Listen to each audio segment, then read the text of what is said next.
emotional week for the Dolphins. Yet another loss, and the drama of Tua calling out some of his teammates for being late to meetings, and Tua being ripped for saying it out loud. He has since apologized.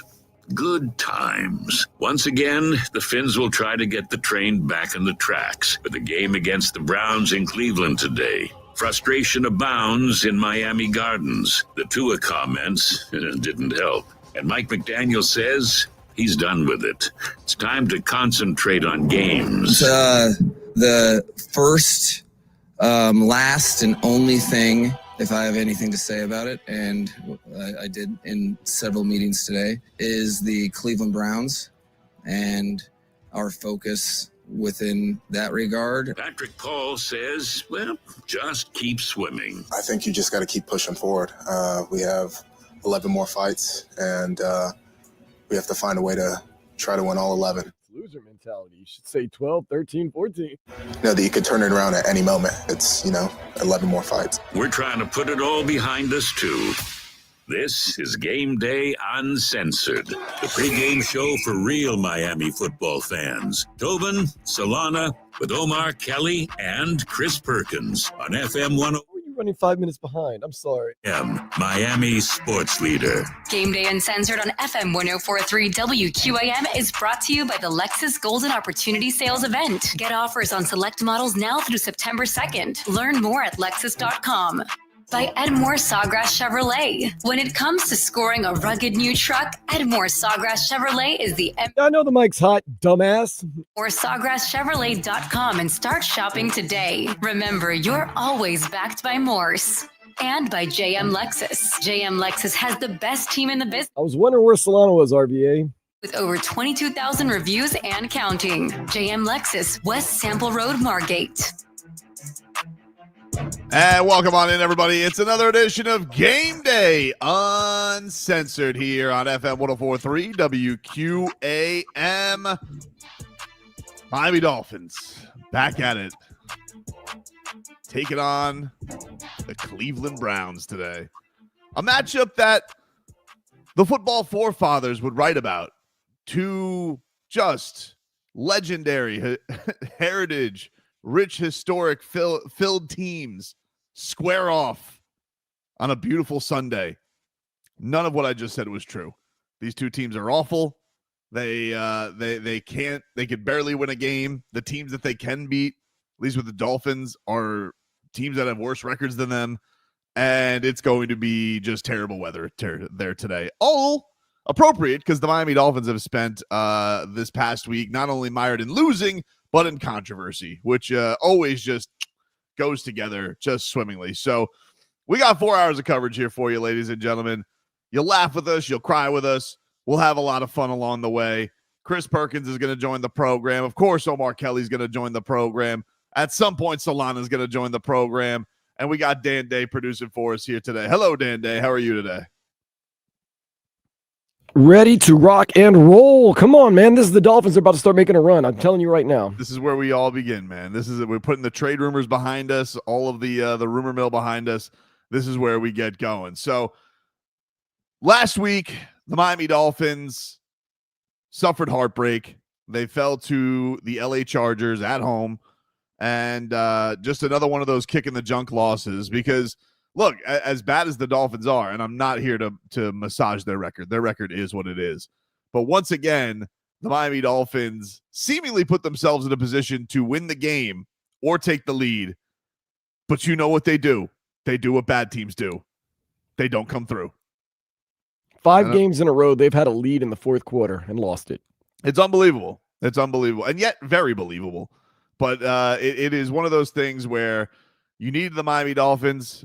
The offense put together one of the most complete drives of the season. Tua throwing darts all over the place, gets him into the end zone. The Dolphins take the lead. All you need is for this defense, much maligned all season, rightfully so, to come up with one stop.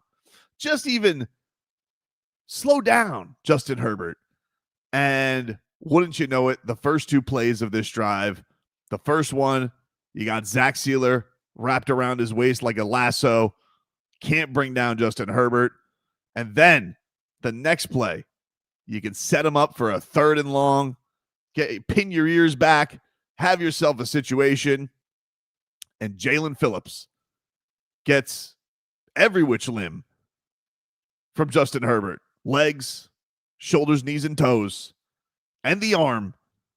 And yet, like a behemoth, is able to shake off the statuesque Jalen Phillips and find his intangibles wonder, Ladd McConkey, scampering down the field, who shakes Dante Trader out of his shoes and sets them up for the inevitable game winner.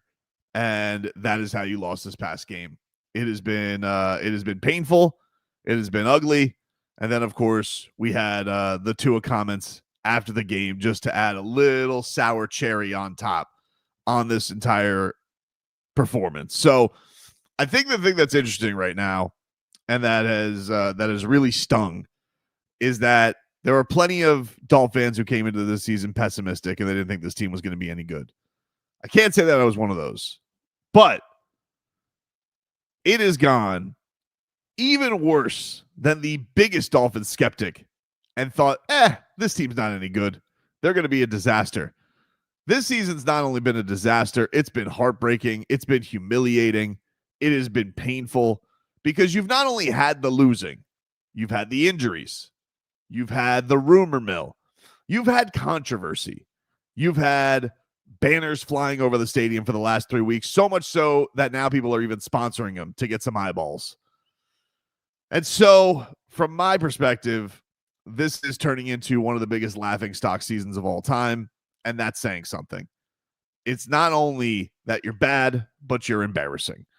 And now today, we have this matchup against the only other team maybe in the league that has more controversy surrounding it, simply because they have one of the more high-profile quarterbacks in the league on their team. Now, he doesn't play, but their demise is quite poetic because they see Baker Mayfield go around the league and is potentially the MVP right now. That's how good he's been. And in the meanwhile, all they've done, Dan Day, is pay $230 million guaranteed to Deshaun Watson. Mm-hmm. He doesn't play for them. Mm-mm. They don't want him to play for him. Nope. Doesn't play for him. They drafted not one, but 2 quarterbacks. One of them, the most high-profile story in all of the NFL draft last year. They traded off another one. And Joe Flacco, who, in case you didn't notice this week, did his Joe Flacco thing where he can dial it on up and threw for nearly 400 and tons of touchdowns. And now they're sitting here with a young quarterback, a young lefty quarterback from Hawaii, in Dylan Gabriel. But seemingly nobody wants him to play. They all want the other guy to play. And so they are right there with Miami as far as laughingstocks in the league, because what the hell are they going through? So here we have a potential loser leave town match where whatever coach loses today, both of their fan bases are going to be even more pissed. And depending on how this game goes in a monsoon with bad wind, there's a potential that both of these coaches are coaching their last games with their teams, because, well, when a 1-5 team loses to another 1-5 team, any reaction is probably appropriate. So get ready, buckle up, ladies and gentlemen. We have a lot of things to dive into with this week, which has been quite annoying. Hello, Solana. How are you? I'm good, Tobin. I'm glad you laid it all out there for us while I battled a little bit of traffic. I apologize, but man, you set this game up absolutely perfectly. Like, I think you provided the best possible context behind the entire game, and it's all capped off poetically being played in the worst football conditions possible, which is just mud, slop, and winds. Which is all things that our quarterback thrives in. I mean, he loves the elements so much. It's really, if you just wanted to set up, hey, perfect conditions, and Mike McDaniel gets the note of how the game is going to look today. He's like, hey, Mike, job for your career, or game for your career today. And he goes, perfect. What's the weather look like? You know, he just had to just absolutely throw his tablet when he saw that. He's just, are you kidding me? Of course. Wind and rain, not great. So we do have a lot to get into throughout all this this week. We'll reset because Gameday Uncensored is brought to you by the Lexus TX. Experience amazing at your Lexus dealer. We're streaming live on YouTube and Twitch if you guys want to watch us. 104.3 WQAM on YouTube. Miami 104.3 WQAM on Twitch. And we will get into a little bit more of last week's matchup, where it went wrong, what the hell happened, how did the Dolphins lose their 5th game already of the season. We'll take a break here on Gameday Uncensored and get into that coming on up. WQAM broadcasting live from the Ed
Welcome back, everybody. It's game day. Uncensored here on FM 104.3 WQAM. Take you guys up until our 1 o'clock kick today. Chris Perkins going to stop by the program. Omar Kelly going to stop by the program. I see Omar's on Twitter right now, and he goes, it's not even that bad a day. Omar, like, weather comes along, dude. It's going to, I mean, like, fire up your weather app and just look at it. It basically just says, well, it's going to get bad around 11 a.m. I think right about the time that he's going to be on with us, it's going to be hellacious. He says, I'm here, and this feels like a normal Cleveland day. It's overcast, but no rain. Okay, Omar. We'll see. We'll see how that holds up. Yeah, you would think a South Floridian would be more, more cautious about just being like, this is the weather today. Because we know down here, going to be like, man, this is a great day. And then all of a sudden, boom, it's a hurricane. Mm-hmm. Yeah. Like, that's just how it turns out down here. Well, has Omar never heard of a radar? Because if you take one look, I'm looking at the radar right now in Cleveland. There is a wall moving towards that city, man. Like moving directly towards that city. I'm not sure. I think Omar just gets everything from Twitter. He's just like, you guys said it was going to be bad. It's not bad. The weather app. I'm just living my life, dude. So the Dolphins, they have their own storm brewing over their team. They lose last week to the Chargers, 29-27. Solana, let's recap this game a little bit. Yeah, you have an opportunity. The offense puts everybody up on top, 27-26. All you need is a defensive stop. So, of course, you get just the most heartbreaking play known to man, which is Justin Herbert shaking off everybody like Thanos and finding Lad McConkey. What was your reaction this past week? Oh, my God, man. Like, there's just so many layers to it. Who you're playing, the quarterback, the type of play that the quarterback makes, despite being wrapped up by, one of your elite playmakers, somebody who, Tobin, we talked about it going into the game. Hey, he's got to step up, make a play at some point in Jalen Phillips. We've kind of been waiting for him step up, make a play. He has his arms, his body weight around Justin Herbert. He can't bring him down. And it's the quarterback that, everybody's saying that the Dolphins should have taken other than Tua Tagovailoa. And then you get in a position where, okay, one of your DBs just has to make a play, bring them down, and you still have a puncher's chance at holding them to at least a difficult field goal or out of field goal range. And he just gets absolutely embarrassed in the open field. Same thing, right? When you put the context behind the entire situation, hey, your secondary all season long, who's going to make the big play? Finally, you get that chance, and they just poop themselves. And meanwhile, the owner, who's under immense pressure, the most pressure he's been under since he's been here, to make some sort of move, to finally, stop having patience, has come down to the sideline to witness this entire epic collapse against a coach that he didn't want to take away from Michigan, against a quarterback that he watched his general manager not draft, and everything goes away for the Miami Dolphins. What could have been, Tobin, I'm not even kidding, like a big-time victory. You had no chance at winning that game. It felt like, you were going to get just embarrassed. Then all of a sudden, Tua Tagovailoa leads a game-winning drive, and you're up. Despite the fan base booing you, despite the banners that are flying over the stadium, you're going to win that game until you weren't. It all evaporates in a matter of seconds. And that play was kind of the perfect way to sum up the last two seasons of Miami Dolphins football. Yeah, it definitely stung. There's no doubt about that. And especially just because these last few weeks have been so frustrating because, you've been in these positions every single fourth quarter, and you just need the other side of the football to do what other sides of the football do when you get the big play. And whether it's been, hey, we've put you in a position to go get the lead or go get a tie, there's a turnover. Or we've given you the lead, please don't blow it. They blow it. And, they just continue to just establish they're just not a very good team. Right. They don't play complementary football.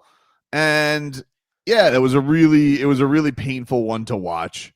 I think that, especially with Tua ending on the interception, he has the day. It starts off, the Dolphins start off the game. They ask for the ball, and we're like, oh, all right, here we go. 2 plays. Jalen Waddle's got butterfingers. It gets picked off.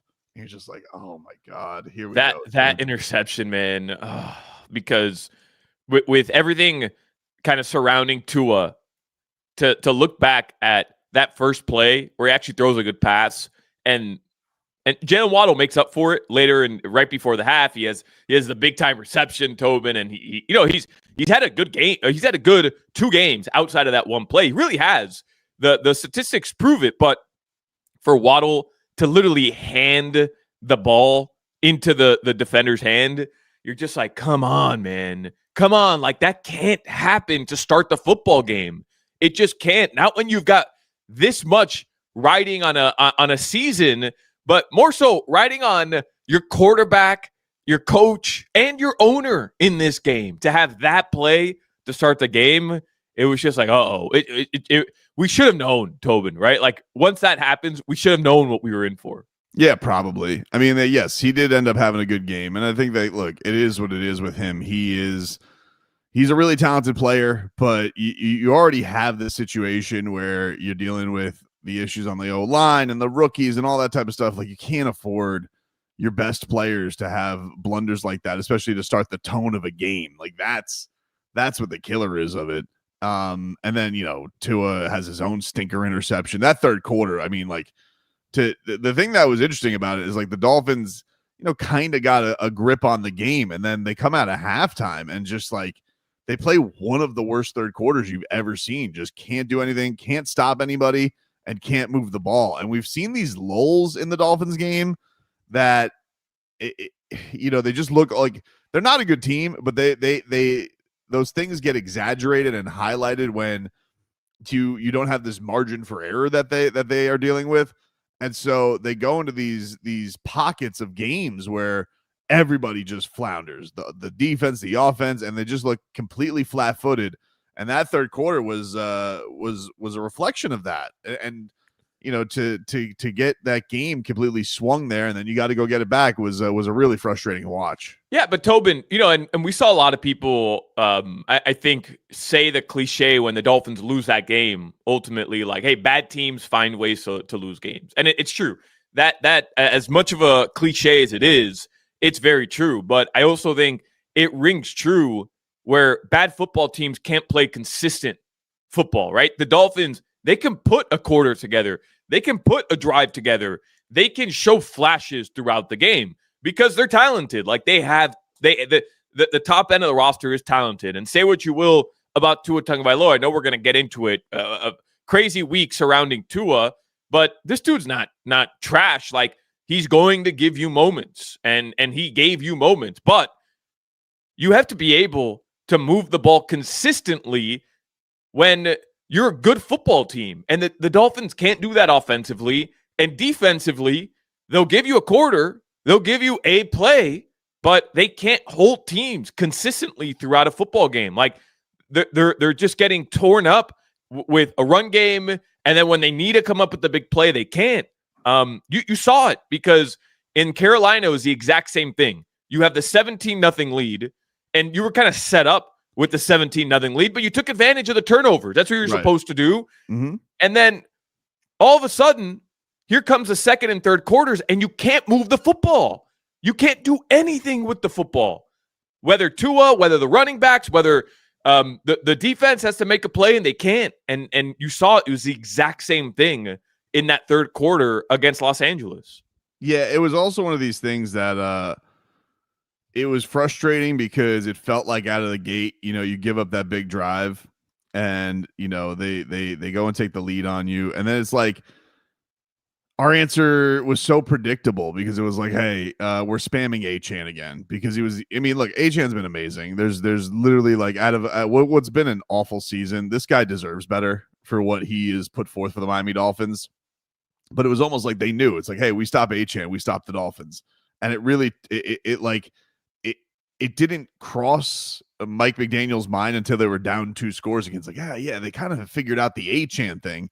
And then look, credit to Tua. He was able to start getting it to some other guys and We saw Julian Hill start making a lot of catches. We started seeing, the wealth get spread around there. But man, I find it so frustrating watching them from week to week because they just take you on this roller coaster of, they're awful. And then they kind of bring you some hope.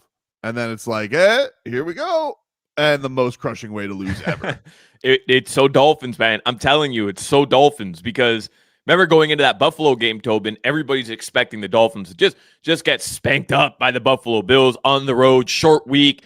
And I kind of told you, hey, that's not how this team delivers pain. I know how this team delivers pain. I've lived through this now 25 years. I've lived through pain. I know how this team delivers pain. They give you hope. They're going to give you a sliver of hope, and then they're going to deliver the gut punch. It's always going to come courtesy of the opposition, obviously. And then that pain's going to feel even worse because there was a modicum of belief. And that's what you got the other day. Because I'm telling you, like, think back to, okay, how it starts, the team, the quarterback you're going up against, the coach you're going up against. And think about the fact that midway through the first quarter, you're getting booed by the fan base. And then, out of nowhere, Tobin, Tua Tagovailoa delivers the game-winning drive. And it's a touchdown, and you're up. And all of a sudden, you're like, oh, wow, like, how did they pull this off? Oh, my God, they're going to win the football game. Boom, it's gone. In one play, it's all gone. Yeah, and just like to have it go down the way that it did, I think just had to be absolutely crushing because, you've been hoping all year. If you have anything with this team, you have the pass rush, and we've been waiting for that unit to kind of get it together. And they've just been so unbelievably disappointing. There's been nothing probably on this team that's been more disappointing than that unit. And here's their chance to go make an impact. And you get absolutely ragdolled for the quarterback, which is not the way it's supposed to happen. It's supposed to be the other way around. You're supposed to make your impact, and he just shimmy shakes you like it's nothing. And that was just it. That was what the crushing blow to everything was.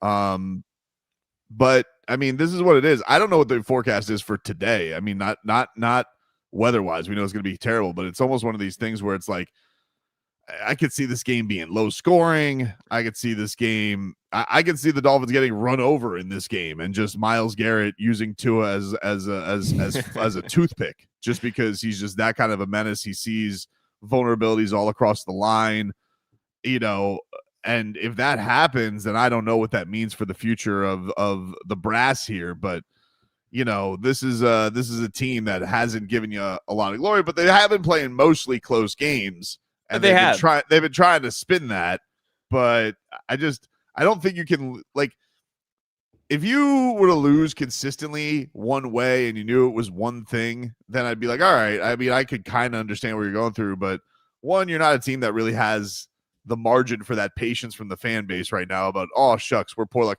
That was last year. You got that last year with all the injuries and Tua being out and Tim Boyle. Yeah, you lost Cheetah this year, but people don't want to hear that this year, man. Like, you're not going to get we were one possession away. We were this way. Nah, you've kind of burned all that. You've burned all that goodwill with everybody. Yeah, you can't do that. Look, I was trying to earlier in the week make a case, and again, not because I believe it, but just for the sake of the argument, right? Like, just for the sake of, hey, let's make a case of why this season isn't done yet. And I'm just going through and I'm saying, okay, the Colts, they run you off the field in week 1. But the Colts are the best team in the AFC right now, right? Like, they're atop the conference. Okay, they're a lot better than you expected. The Patriots are a lot better than you expected. Drake May's playing phenomenal, and that team is good. They're a good football team. You lost by a possession. You had the ball with a chance to go win it. Tua throws an interception. The Bills, you never win that game, Tobin, but Tua had the ball, down a possession, could have gone tie the football game. You beat the Jets, thank God. And the Carolina Panthers haven't lost a game at home yet. They seemingly have been playing good football at home. One possession game there. You should have won that game too. And then you lost to the Chargers on a fluke play, even though you should have won, but they're a playoff team. They're a team that's better than you. So, I mean, I'm trying to piece all that together, but then it led me to, hey, if Jack Jones doesn't force a fumble at the goal line, you're probably closer you're closer to being 0-6 than you are 1-5, which is the truth about this team. You know, like, and the other thing, you just are. And the other thing too, Solana, is most games in the NFL are close. Yeah. Like if you go and really look, like it's an oddity to see a double-digit spread during the week. It's just not. It's not a commonality. And so, like, yes, you're losing, and you're losing in the most heartbreaking fashion. But I think the fact that they've lost all different ways just speaks to it. Like you said, inconsistency all over the place. So, for sure. And Tobin, it reinforces one thing, which is something you and I have talked about, and I know we're going to touch on a little bit later. I wanted to ask Chris Perkins about it specifically. I still, through 6 weeks, don't know the identity of this football team. When you said, "Hey, what do they do well?" I still don't know. I mean, they're Achan. That's it. That's their identity is Achan, save us. But even Achan playing out of his bleeping mind, even Achan having individual spectacular plays, brilliance, isn't enough to win you football games, right? Yeah, because we've seen it. He's putting up monster numbers. He's getting you in the end zone. You're throwing it to him behind the line of scrimmage, and he's bulldozing people to go get your only score in Indianapolis. Like, he's had big-time games, and it's not good enough for you to go win football games. So what else can the Dolphins lean on? And again, I still don't know the answer to that, which is scary through 6 weeks. I think that their identity on both sides has become, we either give it to Achan and he saves us, or on defense, it's a guy in the secondary punches out the football and we get turnovers. Okay. I'm dead ass. Like, Solana, are those not their best plays? Like, their best plays have become either we punch the football out, which, happened where Rasul Douglas did that to OG2, and that gave them a momentum swing in the game, or they get run down and mowed down and they can't really get any stops. They either need a crazy low percentage turnover to swing and make big plays, or they need Achan to hit home runs. It's like they are like a quintessential, like, power hitter off the bench, Ross Claude for the Marlins back in the day. And if they don't, and he's probably going to hit 170 over the year, but maybe he'll give you 3 pinch hit home runs.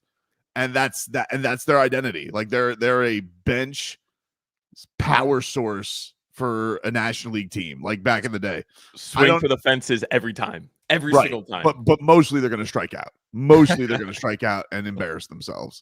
I think that's what it is. Do you have anything on defense that works better than punch the ball out? Which, by the way, also was a reason that they couldn't tackle anybody in Carolina, because we went punching for the ball too much. But they got so hung up early in the season of not being able to turn the football over. They don't get consistent pressure. They can't stop the run. So their only real go-to play is, hey, somebody in the secondary punched the ball out. That's it. I don't think they have a defensive identity. It's the biggest indictment on Mike McDaniel. And when you're playing the game of who's responsible for the position of the Dolphins, and you want to do the Stephen Ross or the Chris Greer or the Mike McDaniel argument. I don't think it's just one person. I think there's levels to all of them being culpable in this situation. But the biggest indictment of Mike McDaniel, it's not the record per se. It's that it's year 4 of his coaching tenure, and he has pretty much the same core, Tobin. I know you're missing Tyreek Hill, but he has pretty much the same core guys, and you're through 6 weeks of year 4, and I don't know what to expect from his football team other than a loss. I don't know what to expect. I don't know one thing you can point to and say, hey, at least they do this well. At least they can lean on this. And I guess you could say Tua Tagovailoa, I guess, but his numbers have dropped precipitously this year. Yeah. So, I mean, it's just all around, man. It's not good. And like you said, today you're going into a game against Cleveland. Like, what can we point to against the Chargers and say, yeah, they can repeat that? It's Devon Achane only. That's it. Gameday Uncensored brought to you by Edmore Sawgrass Automall. Edmore Sawgrass Buick GMC's entire inventory is on sale, all backed by Morse. Click Edmore Sawgrass Buick GMC.com to start shopping. GMC, we are professional grade. Let's get into it. After the game, of course, Tua stepping in it and just couldn't shut his big fat mouth. had to just keep on going and cause a national controversy with his football team. We'll get into that coming up here on Gameday Uncensored. Hey, we want to hear what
All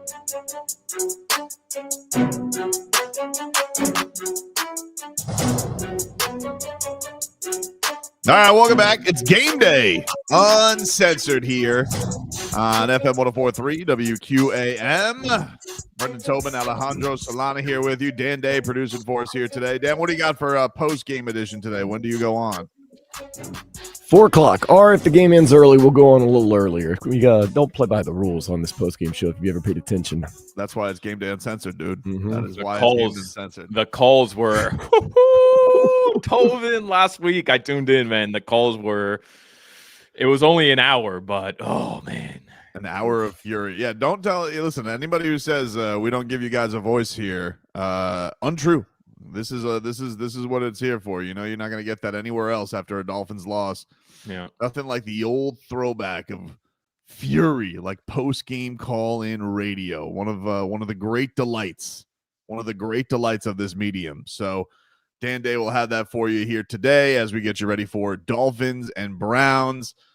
Okay, so Solana, let's get into what was inevitably bigger than the loss, the story of the week, which were Tua's words.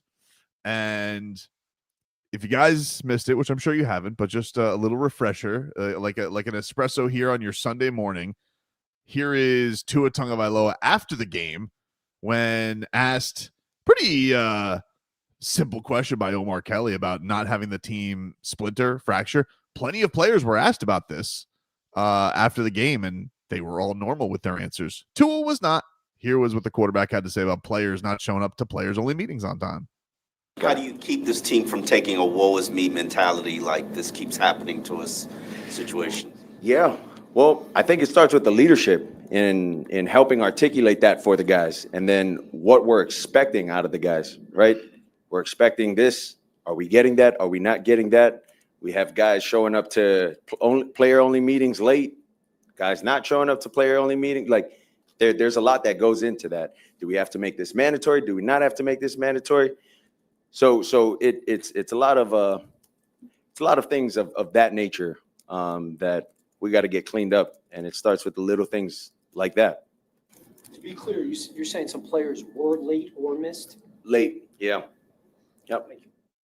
All right, there you go. That was Tua post-loss to the Chargers, lashing out at people who were late after a game where he threw 3 interceptions and felt the need to just get that off his chest, that guys weren't showing up to players-only meetings. Now, these were we've understood with these players-only meetings. We talked about this with Omar and Perk last week, that these are basically like film sessions. This isn't like a Miami Dolphins are, we got to stay professional. This is them going over some last-minute game plan stuff over the week, fine-tuning. And apparently people are no-showing it or late showing it. And it annoyed the quarterback, but obviously we know Solana. It wasn't exactly clarified in a lot of ways. People around the country don't even know this. I went on a national radio yesterday. It was doing a hit on the Dolphins and Canes, and they didn't even still understand. They thought this was just, there were player-only meetings. They didn't even understand that this is a thing the Dolphins have been doing as player extras. We know Kenneth Grant revealed a week ago that, hey, we had coaches sitting in. So everybody, we have so many meetings going on here. Very few wins, but we have a lot of meetings going on here, and none of them fully attended on time. But it has obviously kicked up a firestorm, and then the coach kind of got caught flat-footed at the podium. He didn't know what the hell anybody was talking about, and it was just a bad look all around because it made him look like a buffoon as a coach. It made Tua look unaccountable, and it made the team seem like it's in chaos, which they're already dealing with being at the record they're at. It was a really, really bad moment for Tua. Yeah, because it reinforces a lot of things that people thought about this team.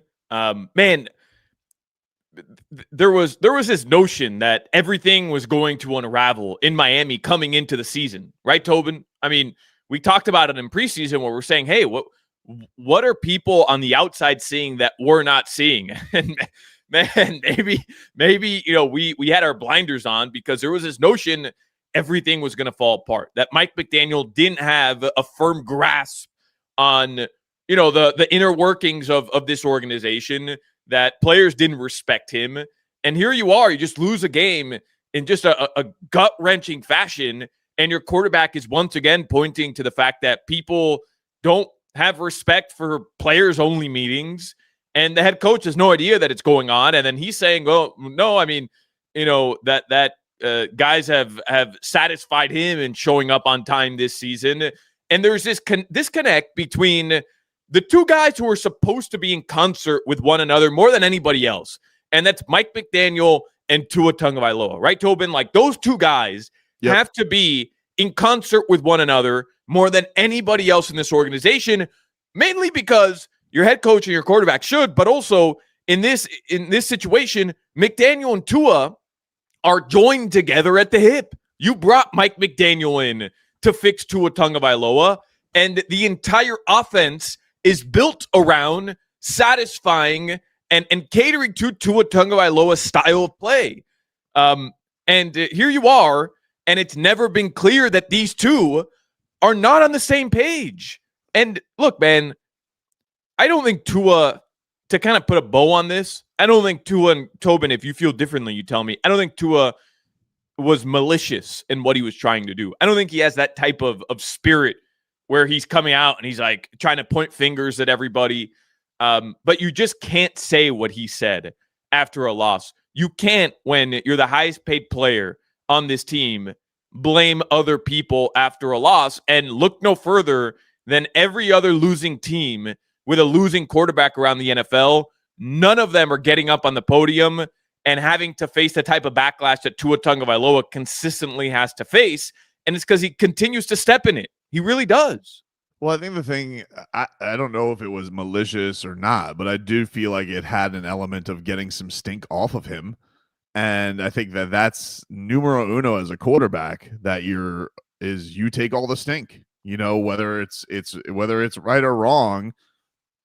You can have Kurt Warner defend you on social media, but in the moment of post game, you take all of it on the chin, and then you'll deal with it in the aftermath, because you're just trying to move it along to the next thing. And, for a guy who claims, I don't hear any of the noise, I don't listen to all the noise, I don't really care about the noise. Well, you should care about your team facing the noise. And the thing that was disappointing about it is, the Dolphins are already a mess. They should be in a position to clean their mess in peace. And instead, they became the number one story in the NFL because of him. Right. And wasn't an embarrassing game. It wasn't a good game by him by any means, but he made them the number one story in the NFL. It was such a juicy, salacious topic for everybody to feast on. And I'm sorry, at year 6, when you already know that people feast on your words and you like to claim this I don't listen to anything, which, whatever, if you want to buy that. If you want to buy that, that's fine. I know some people do, some people don't. But if you want to believe that, fine.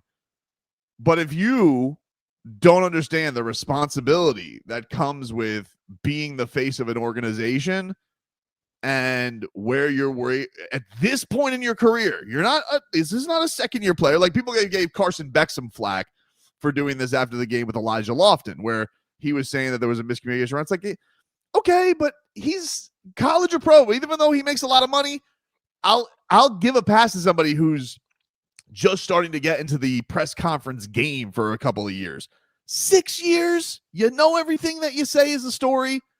I couldn't believe that he found the need to get that off his chest. And you saw it by all the rats jumping off the ship. I mean, the players were pissed about it.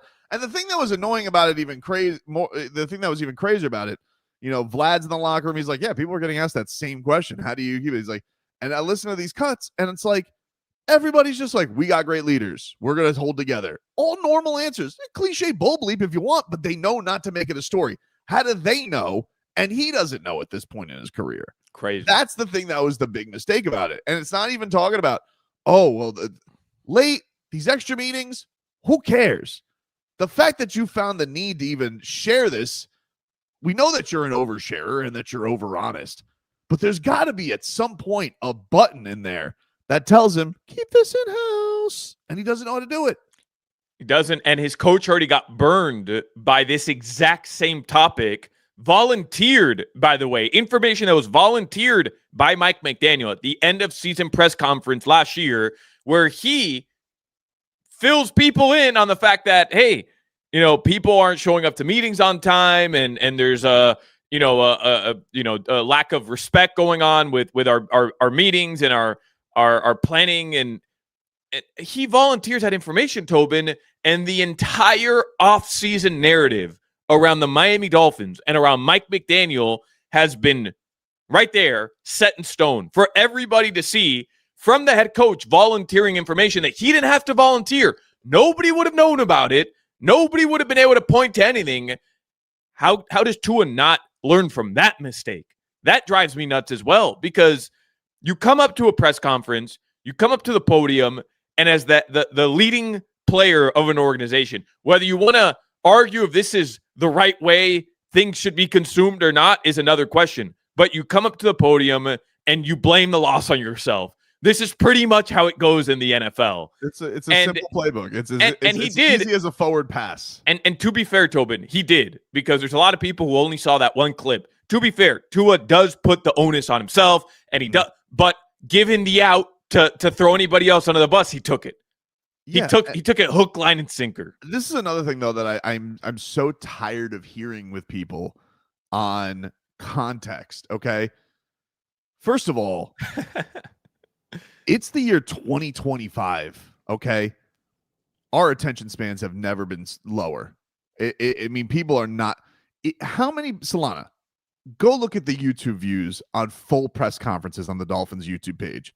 And how many people are watching full press conferences these days? 3,000 people. 3,000 people who want the whole context. Yeah. Nobody's sitting here checking on that. If you don't know in this day and age that your words, more than ever, are getting spliced up, clipped up, quote, graphicked up, if either he doesn't have that awareness or the media department doesn't want to teach him that awareness, that's a blissful ignorance on his part. Because that's the world we live in, dude. And you know what you're doing. And I don't want to hear that you don't know what we're doing. That is how it is these days. Them's the breaks. Sorry. The world is not here for context. I don't know if you have all been paying attention lately to anything. The world is not here for context. So don't feed meat to the bear. Don't go out there and throw something in there. Don't throw chum in the water for the sharks to feast on and give them any ammunition. And that's exactly what it did. Because you want to know something? Him taking accountability? Maybe that would have been the story. Maybe it would have been that, hey, Tua takes the blame. Probably wouldn't have been. Probably wouldn't have even been a story. Nope. But he chose not to, because he had to throw one grenade in there, and that's all anybody's going to talk about. And you want to know something? Been like that since the history of quarterbacks, my friend. Since Ryan Leaf told a dude to get out of his face. Been that way since, Peyton Manning told one of his kickers he was an idiot. That's what happens. People glom onto the salacious, dude. Nobody wants to talk about what you said 8 minutes beforehand. It's boring. It's stupid. It's a dumb explanation for people. Yeah. And look, I'm not disagreeing with you, Tobin, but you have to agree that when the national media gets a hold of this story, and you have Ryan Clark coming on ESPN, and he's criticizing Tua, saying, he never takes accountability for himself. He's never pointing the finger at himself. It's just not true. It's all I'm trying to point out. It's not true. But I'm with you. You can't. You're either accountable but you're either accountable or you're not. Like, there's no I'm accountable for one answer and I'm not for the other. You're either accountable or you're not. Which one is it? And so that's the thing. Is he knows that what he has to say. He just doesn't feel like it's true. And he's saying what he needs to say up until the point where the reporters give him an out not to. And then his story changes. And then he's bringing up all these ancillary things that lead to the team not being prepared and not having the cohesion they should have. I'm just telling you that to say that Tua doesn't know how to handle these press conferences is incorrect, because he's telling you what you want to hear at the beginning. He's telling you the right answer at the beginning, but then at the end, he's pooping all over that answer, and he's saying what he really feels, which is, yeah, this isn't my fault. It's everybody else's fault. Well, but this is the thing.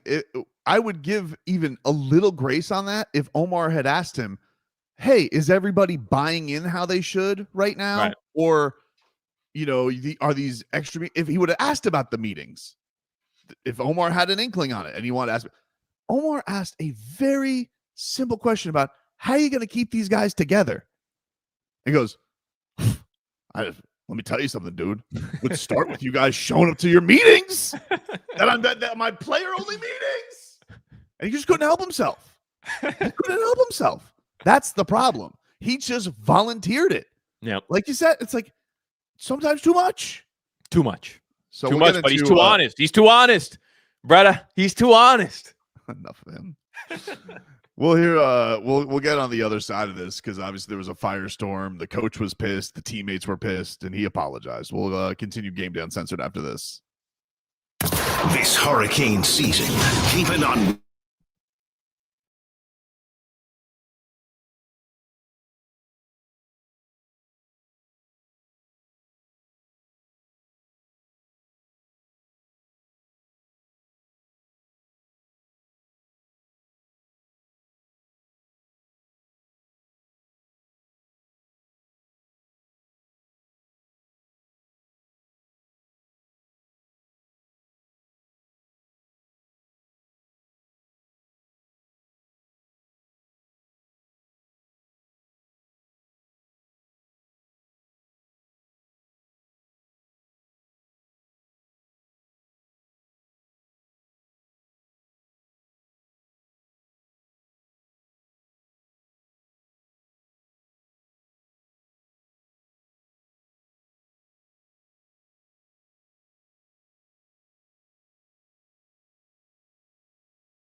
This is Game Day Uncensored on WQAM FM and HD1 Miramar, Miami, Fort Lauderdale, and WQAM AM Miami, an Odyssey sports station. Powered by Anajar and Levine Accident Attorneys. Call 1-800-747-FREE. That's 1-800-747-3733. It's another Game Day Uncensored. It's been another chaotic week in Dolphins land. Calls for people's jobs, call-outs for people missing meetings. Frustration prevails. A lot of noise. Tua apologized for being at the center of it. I've made a mistake, and I'm owning up to that right now. I've talked to guys on the team about it, talked to the leaders about it, and they know my heart. They know that the intent was right, but no matter the intent, the intent can be right, but when things get misconstrued or however the media wants to portray it, that leaves a void of silence and a lot of questions for the guys on our team. Today, the Dolphins will try to keep it on the field. They're in Cleveland for a tilt with the Browns.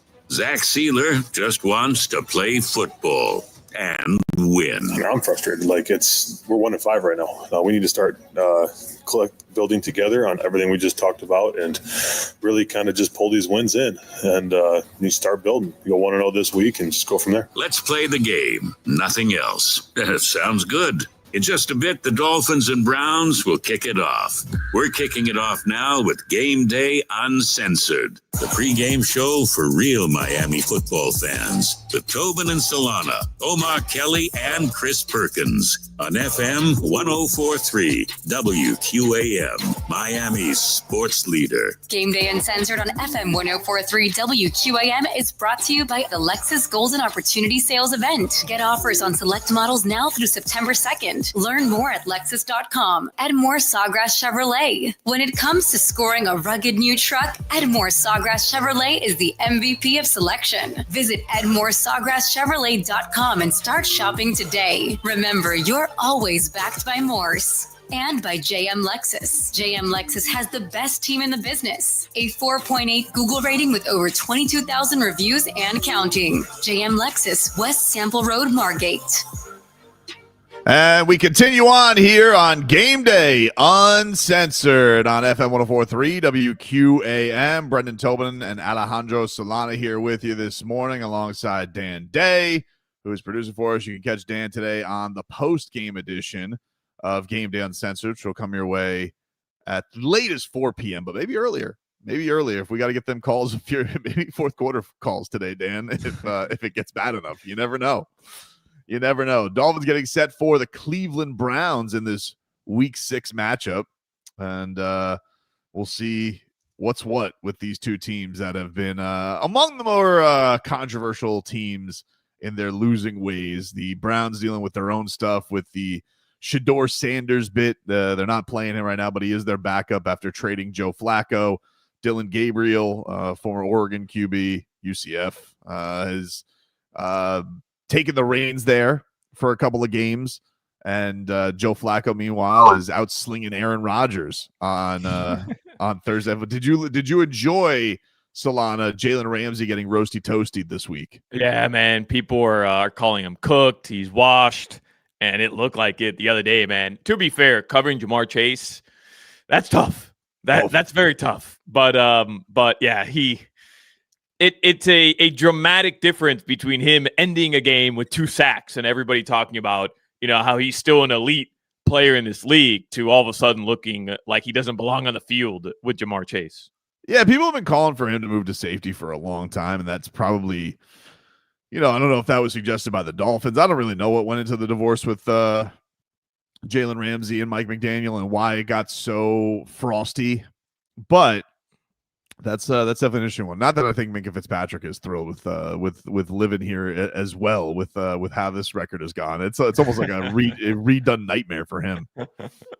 Yeah, nobody caught the short end of the stick quite like Minkah Fitzpatrick. I mean, that dude is he was happy. He was in Pittsburgh. Everything was going great, and all of a sudden he's like, "What?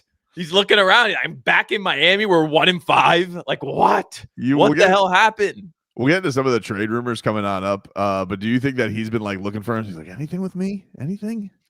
Any Minka Fitzpatrick rumors out there that anybody want, any contender want me? Well, if he is perusing for any reports, he better put the phone down and sat his ass down. He's not going anywhere. I promise you, that guy's not going anywhere. The Dolphins just gave him some little extra coin, and he is probably one of the guys that is going to have to sit around and bear through this, Tobin. Yeah, I mean, listen, they just gave Jalen Ramsey a bump too, and they traded his ass. So you never know with this squad how they're running teams lately. Good point. But we've been obviously talking about the Tua Tagovailoa comments, kind of the story of the Dolphins. We'll get to his apology here in just a second, Solana. But man, the reaction was it was crazy. Was there one particular piece of feedback you heard this week, and you're like, damn? That was either ridiculous or that hit hard or any of that. I mean, I heard Crowder the day after on that, and I was like, damn, like Crowder was not too pleased with hearing that. He's telling he's like, people are going to step to Tua in the locker room, and I can't disagree with him. I think I would be furious, and it sounded basically on the press conferences where all the linemen are very mum on it, that it definitely did not hit well over the locker room. I mean, there's a lot of different reactions. You mentioned the Crowder one, and what I took away from Crowder, and he's been saying this for a while now, Tobin. He's been saying this going back to the summer, because there's another video I posted on our social page where he's like, what? Why are we talking about player-only meetings? Like, remember after the first game against Indianapolis, player-only meeting was called. We found that out. And Crowder's been saying this for a while. He's like, you know what happens in player-only meetings? Nothing. He said it's the dumbest, biggest waste of time. Guys come out, they try to it airs some dirty laundry, and maybe it's necessary at times, but typically good teams going through rough patches have successful player-only meetings. If you're calling a player-only meeting after week 1, like there's there's something very, very wrong within your team. Like, you're just not a good team.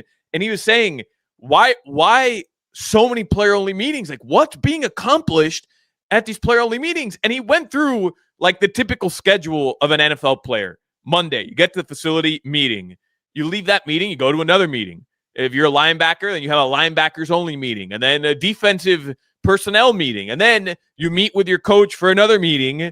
The last thing I want to do after 33 meetings that I have to go to is stay for another meeting of a guy that I don't really trust. And it rings true. 1, because an NFL player is telling you that. But 2, bro, you guys are past the player-only meeting stuff. Like, all you have to do now is go execute. You don't need to air any more dirty laundry. You don't need to have any more face-to-face conversations. You don't need to have any more look-in-the-mirror conversations if you're Tua Tagovailoa. This team knows what they need to do, Tobin. This isn't a matter of cohesion. This isn't a matter of communication. This isn't a matter of, hey, do we all vibe well enough together? Are we spending enough time out on boats during our off days together? I thought that was the whole thing. They were vibing off the off season. They love each other. That's what I'm trying to say. And we've gotten the ridiculous stuff already. We heard from Bradley Chubb, who said, yeah, last year we told you we were going to be a more physical team. We were lying. But this year, you should believe us. That's really happening. We've gotten all that nonsense already out of the way. Bro, go mother bleep and execute on the field and shut up, everybody. Just go execute. Go beat the Browns. Did you like Mike McDaniel reprimanding him? That was Mike McDaniel being critical in public. He was like, he goes, that's not, he knows it's not the time or place. Yeah. Does he know, Mike? We'll see. Oh man. But Nick Saban was mad at him. Everybody was mad at him. Here was Tua. He showed up on Wednesday, apology in hand, and this is how he started off his press conference. All right, so I, as a leader of this team, of the Miami Dolphins, the comments that had been said, I would say I've made a mistake, and I'm owning up to that right now. I've talked to guys on the team about it, talked to the leaders about it, And, that they know my heart. They know that the intent was right, but no matter the intent, the intent can be right, but when things get misconstrued or however the media wants to portray it, that leaves a void of silence and a lot of questions for the guys on our team.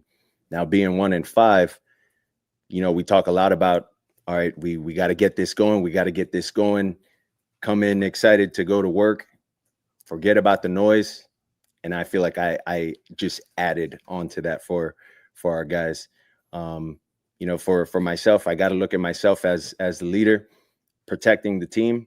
I don't feel like I did that to the best of my abilities. I felt like I let the emotions of the game get to me after the game. And, that's something that I can learn from as a leader on this team. And what happens in-house should be protected.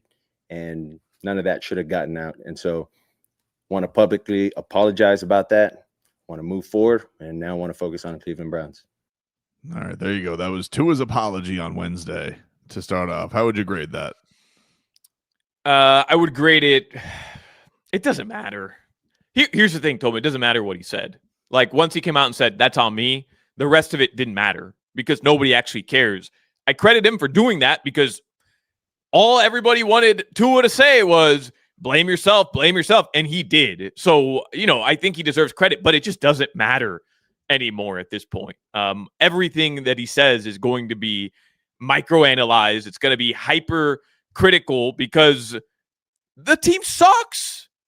I mean, that's what it boils down to. Anybody out there listening who genuinely thinks this is a story and this is the reaction if the Dolphins are 5-1, like you're fooled. You're a fool for believing that. The team sucks. He's the highest paid player. This is year 6, and he's supposed to be at a level that he has consistently fallen short of outside of one season. Whether injury, whether concussion, or whether just he's not good enough anymore. And that's what this boils down to. Doesn't matter what he says, Tobin. Like, he stepped in it already. It didn't matter what he said on Wednesday. The deed was done. And if this team keeps losing and he keeps playing the way he's playing, there's going to be more of this to come. Well, that's the thing is, like, I think the unfortunate thing for him is the apology was necessary, but if they do go out and they lose this week, I don't know how much it's going to ring great because I think you're already seeing, like, in the midst of controversy, the Rats look to jump the ship, and I think they're all looking at him and they're like, hey, was that you already, like, looking to voice blame? Like, you mentioned the divide that maybe is starting to see there between him and Mike McDaniel, but now I think the thing with Tua is, like, Tua's never been looked upon as a guy who people in the locker room didn't like. I think people, whether you could question, was he the best leader or rah-rah guy, but I don't think anybody looked at Tua and like, oh, that guy's a jerk. I don't like that guy. I do wonder, like, looking back on the summer and the whole Tyreek Hill thing where, he does deal with a lot of heat, and it kind of felt like, even with the Tyreek Hill thing, where if he could have just maybe, put the flames out on that one a little bit. And instead, even with that one, he was like, he still got some work to do. And as a leader, as a guy who really steps into, who knows about these controversies, it would have been better for him to just said, that's all good, man. We're going to move past it. But he still didn't.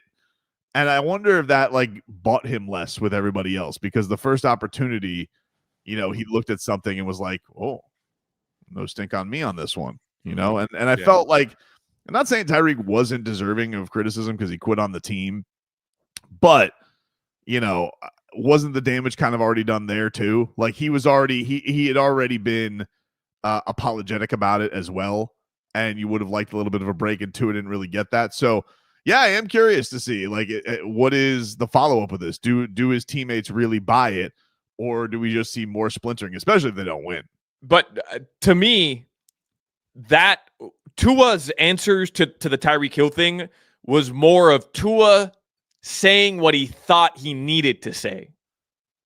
You get what I mean? Like, had Tua come out, Tobin, you have all these conversations. Oh, Tyreek Hill quit on the team. Mike McDaniel saying guys don't respect him and don't show up to meetings on time. And then you get Tua, first time he's asked about it publicly. Yeah, it's okay. Like, we're embracing him right away. Had he taken that approach, it would have fed the notion that A, he's not a leader, and B, that, the Dolphins locker room is just a mess. So I think he was saying the things he thought he needed to say, which was, hey man, he's got to prove himself to us, and he's got to prove that, he's truly committed, and it's more than just showing up on time and blah blah blah, because he thought that was the right thing to say.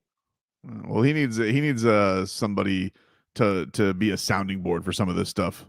Walk around the store a little bit on it. He's going, bro. He does media training. Like, does he? Yeah.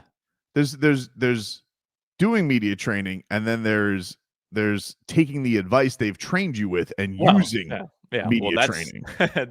That's the question. You can media training is not listening to what your PR department tells you they're going to ask you. It's more like, I got this. Hey, Tobin, you can buy the gym membership. You can buy the protein shakes. You can buy the low-calorie sweeteners.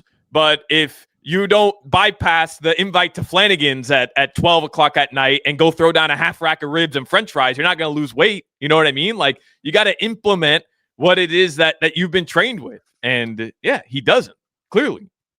We'll take a break. When we come back on Game Day Uncensored, which is brought to you by the Lexus TX. Experience amazing at your Lexus dealer. Chris Perkins, Miami Dolphins columnist from the Sun Sentinel. He joins us next. WQAM broadcasting live from the Ed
ways to listen to us on FM 1043 or on the Odyssey, iHeartRadio, or TuneIn apps. Same great shows, same great games. Plus, you can use the rewind feature and listen to anything you missed. Go for it.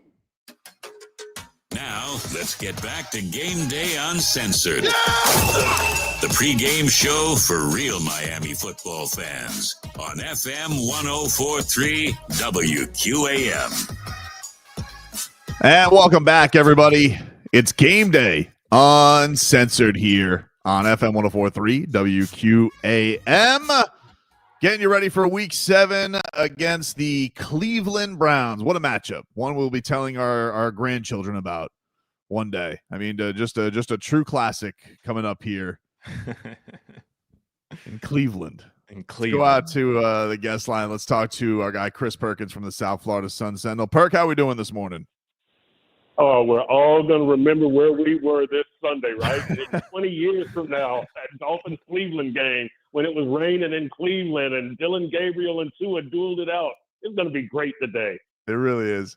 Perk, you did an awesome story this week on Julian Hill, who I bet on nearly every week for any time touchdown. One day it's going to hit for me. But what were the things that you learned about Julian? Because I always think of him as just, this menace who just, tries to take somebody's head off. He's gotten better at the catching thing this year, which is cool. But what were the things that stood out with Julian Hill? Yeah, Julian is a guy who grew up a very tough life. Fayetteville, North Carolina. His mom was addicted to drugs, and so they never really had a home. They moved around from home to home. They lived in a trailer at one point with 14 other people. Sometimes he didn't have food to eat. He eventually got adopted by his mom's best friend, her and her husband. He discovered football. His sophomore year, he played quarterback. His sophomore year, he tore his ACL. He didn't play the full season. His senior year, he tore his ACL again. He missed the entire season, so he goes to Campbell as a tight end. As a quarterback, they switch him to tight end. So he's really kind of a self-made guy. He loves to give back to charity. He's associated with His House, with Values Matter, with another charity, Project 26 back in Fayetteville when they were in Carolina a couple of weeks ago. He sponsored 25 kids, paid for them to go to the game, but he loves to work with at-risk kids. What I discovered about him a couple of years ago, Tobin and Solana, when he was having the problems with the penalties, is he's pretty conscientious, and this really got to him, and so he worked really hard to correct it. So 9 receptions for 76 yards. By the way, me and David Peronis do a prop bet thing every week. Julian Hill is my loan shot for an anytime touchdown, so I'm right there with you on dude. Julian. Good dude, improving player, and hopefully he gets up the touchdown this week. Perk, we did that all of last year. The problem this year is that, Hill's been featured in the offense a little bit more. Julian Hill has, and the price has gone down. I mean, he's like plus, 500, 400. We were getting that thing at like plus 1,500 a season ago, man. Tobin and I were riding on the Julian Hill anytime touchdown bandwagon. Plus 800 okay, that's not. Hey, but Perk, for all the things that people have said about Julian Hill, and I know there aren't many bright spots on this Dolphins team, but in terms of his progression, it is fair to say that Julian Hill, look, it's not helping you win football games. I get that. But it is fair to say that Julian Hill has become a better football player, especially you look at last year going into this year, right? Because when you think of his on the field production a season ago, I think the thing that stood out more than anything was bad penalties and just not being featured in the offense at all when you kind of we're hoping he would be.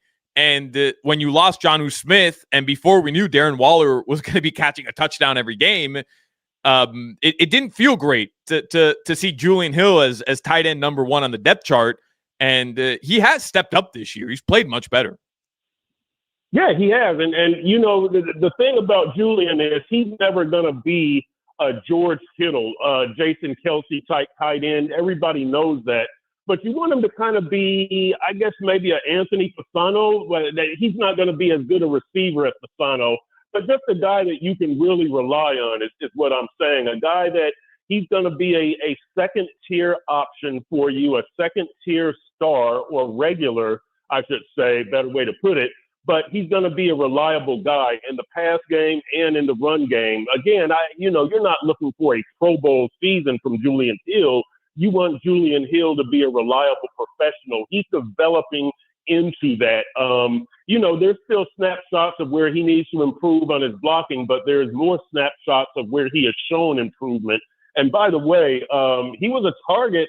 He was open on one of the touchdowns that went to Waller, and I talked to him in the locker room. I was joking. I was like, yo, I saw you were open there, and they went to Waller. And he kind of smiled and he goes, yeah, we wanted to get that one to Waller. So he's aware. Plus, he's a core special teams guy also, so he contributes to this team in many ways. But he has improved, and he continues to improve. So for whatever that's worth in what's been a grim season, there is some player development here, and that hasn't always been a strong suit of the Chris Greer, Mike McDaniel era. Perk, you kind of shook McDaniel out of his shoes when he asked him to evaluate himself. What did you think of his answer? And I guess, where do you think things stand as far as his status right now? Because we got a 1-5 matchup with two coaches who kind of feel like every week they're coaching for their jobs. Yeah, with McDaniel, I just kind of wanted to give him a heads up on what the tone of my column was going to be that was coming. And I wanted his honest opinion on what he thought. Look, the McDaniel era is not over, but he's 29-28 in the regular season, 29-30 when you include the 2 playoff losses. To me, the kind of my big thing against the Mike McDaniel era is I don't think any of these teams have lived up to their full potential. And even when you go back to the 2023 team, when everybody wants to say, well, they just had injuries at the end of the year. No, you needed to beat Buffalo, or you needed to beat Kansas City, or you needed to beat Philly. These are the teams that should be in your category. They should be your peers.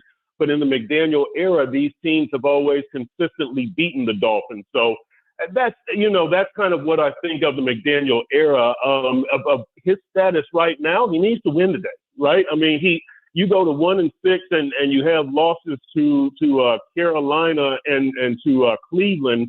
It's not going to look good. The losses were against Carolina, where you blow the 17-0 lead. Last week, where you work so hard and you get the 2 fourth-quarter touchdowns. Tua goes 8 for 8 on the last drive with 67 yards passing, and then special teams blunder with the kickoff. And then on defense, where Jalen Phillips can't get Justin Herbert to the ground, and then Trader takes the bad angle, and Ladd McConkey gets the 42-yard touchdown. The McDaniel team this year, I think they're getting worse, right? And there's just leaks in every part of the game. When you look at Matthew Judon running into the punter, Zach Sealer roughing the punter, they allow the 90-yard kickoff return after scoring on the 74-yard punt return. There's just leaks, and the good players are doing things that with Judon and Jalen Phillips and Zach Sealer. I don't know what's going on with this team. I really don't. But it's even to say it's been a disappointment at 1-5 doesn't really encapsulate it, because you've got so many top players making mistakes. Jalen Waddle, the ball going off his hands, 2 of the late game interceptions against Buffalo and New England.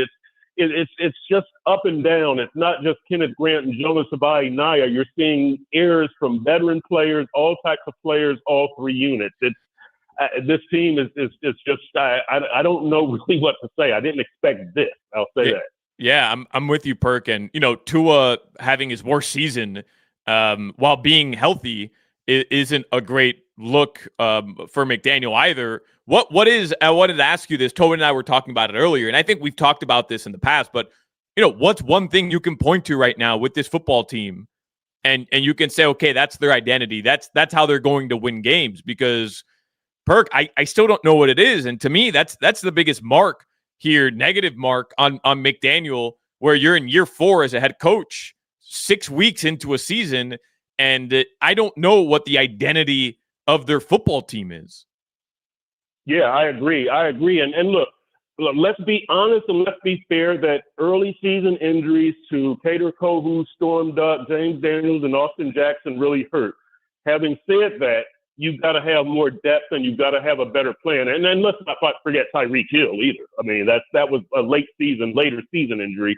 But, you've got some good things going for you as a team when you look at what Patrick Hall is doing, what Devon Achane is doing, what Waller is doing, Aaron Brewer, but you've got some more things that are more disappointing. I thought the front seven was going to be game-changing and game-winning. Shame on me, I overrated them. But when you're bringing back, Zach Sealer and Benito Jones and Bradley Chubb and Jordan Phillips and Chop Robinson, and you got Matthew Judon, you got Jordan Brooks and Terrell Dodson, you acquired Willie Gay and KJ Britt, I thought you were going to be able to make some plays. I really did. So I thought that was one thing that was going to be your team's identity. And then, again, offensively, I thought you were still going to be able to move the ball. Now, losing Tyreek is that's the killer blow. But, look, you do still have Achane. You do still have Waddle. You've got Waller. You've got Patrick Hall. You've got Aaron Brewer. You've got Tua. You should be able to find something. Look, Riley Patterson has been good. Jake Bailey has been good for whatever that's worth. But you've got a couple of building blocks, but I don't think you have enough to fill in the gaps. I don't think you have enough to have a consistently strong run game, a consistently strong pass game because, the right side of your line isn't reliable, or the front seven because your pass rush is no good, or because your run defense is just the worst in the league. So for all the good things, there are too many bad things that overshadow it. And I'm with you, Solana. I don't know what this team's identity is. I don't know how they're planning on winning games right now. Park, what was your feeling on the locker room after all the Tua stuff this week, the fallout? Like it was, did it feel heavier in there this week? Did people feel annoyed with it? What did you come away with how the team is dealing with all of it? There was definitely some annoyance with it, but I think everybody is ready to move on. What I've said about this team and what I continue to say, they've got a good fighting spirit. They're not going to quit. Now, they're not very good, but it's not because they've quit on each other or because they've quit on Mike McDaniel or because they've just said, screw it, we're 1-4, 1-5. This team will not do that. This team has been through a lot. When you look at some of these players that have been through the 1-7 and the 5-game losing streak of 2022 and the 2-6 start last year to finish 6-3. So they're battle tested in that way. Their mentality has been pretty good, all things considered, right? You got trade rumors and questions about Mike McDaniel and Tua sticking his foot in his mouth, and you're having a terrible season, and you blew a 17-0 lead, and you took a lead in the last minute last week, and you blew that.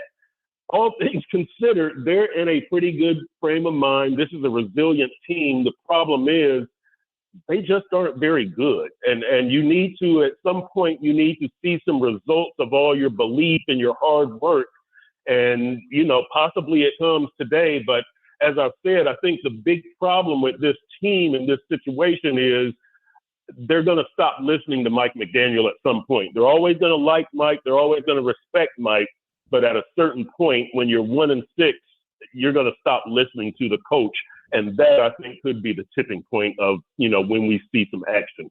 Do you believe the Dolphins, whether it's Mike McDaniel or whoever, that they're not listening to trade requests from other teams? Like, do you believe that this team is going to hold on to some of their better players if ultimately they're not in a playoff position come deadline day? It's interesting because I say you can't just have a fire sale. You've got to have a master plan, right? You can't have a new coach and GM come in and you've got no talent and, you aren't giving them a bunch of first-round picks. You're giving them a bunch of 4th and 5th round picks. That's not giving yourself a chance. That's not giving them a chance. So I think that they're always listening. I don't know how many phone calls they're making. I know that they would be fielding phone calls.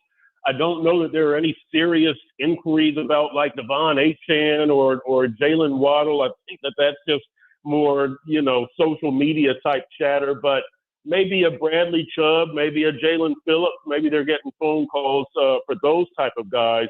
But, you can't just get rid of all your talent because you still do want to do something next year and the year after that and the year after that. And it'd be nice if a new GM and coach come in that you could, tell them, hey, here's Devon Achane, decide what you want to do on his contract. Here's Jalen Phillips, decide what you want to do with him. But you have the option of some of this young talent as opposed to, we got a 4th round pick for him. So I think that's kind of the key. And look, by the way, we know that players are paying attention to these trade rumors because they can't stop, they can't stay off of social media. But I think the Dolphins are probably more fielding phone calls rather than making phone calls at this point. Go check out Chris Perkins' work in the Sun Sentinel. Perk, we appreciate the time. All right, guys, we'll do it next week. Sounds good. Thanks again to Chris Perkins. We'll take a break. More to come here on the show. Back after this on Gameday Uncensored. Hey, we want to hear what you have to say.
And welcome back, everybody. It's Game Day, Uncensored here on FM 104.3 WQAM.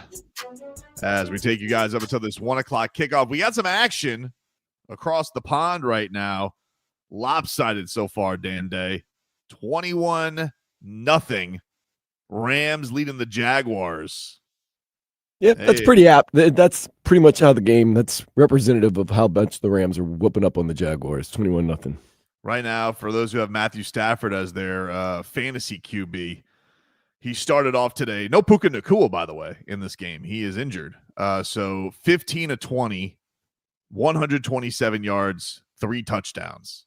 Just absolutely taking the Jags to the woodshed, the Rams right now in the Jags' second home of London, getting embarrassed in front of the royal family today. So, just an absolute bludgeoning the Rams are putting on the Jags in the first half of this game right now, 21-zip. Crazy. At least those in London are getting some scoring, Tobin. It feels like every game that's been played over there has just been a slop fest every single game. Yeah, the London games have been really bad. We're about a month away from the Dolphins going to Spain. Yeah. The Thursday night games, though, surprisingly this year have been awesome. That's been a turn of the tide. Usually Thursday night games are truly terrible, and the Thursday night games have kind of kicked ass this year in the NFL. So there's that. Sports is rocking. You think Dolphins fans are chomping at the bit to go to Madrid? Like, do you think that changes, or if you were going, you probably don't care what the record is, right? You're just trying to go for a nice little week in Spain. Yeah, I would think so. I think you're there for more of the paella than the pigskin. I think that's what you're probably there for. But let's get to some sounds of the week. We like to call this Echolocation. It's time for Echolocation. That is how dolphins communicate. It's okay to be called out as long as you change your behavior. What's 1,000 yards if it's not like a winning season? They talk, we do. Echolocation. Send it in. Yes, Bradley Chubb. We talk, you guys do. A lot of losing. We'll start off here with Zach Sealer. Sealer it on. Never mind. I'm not even going to do it.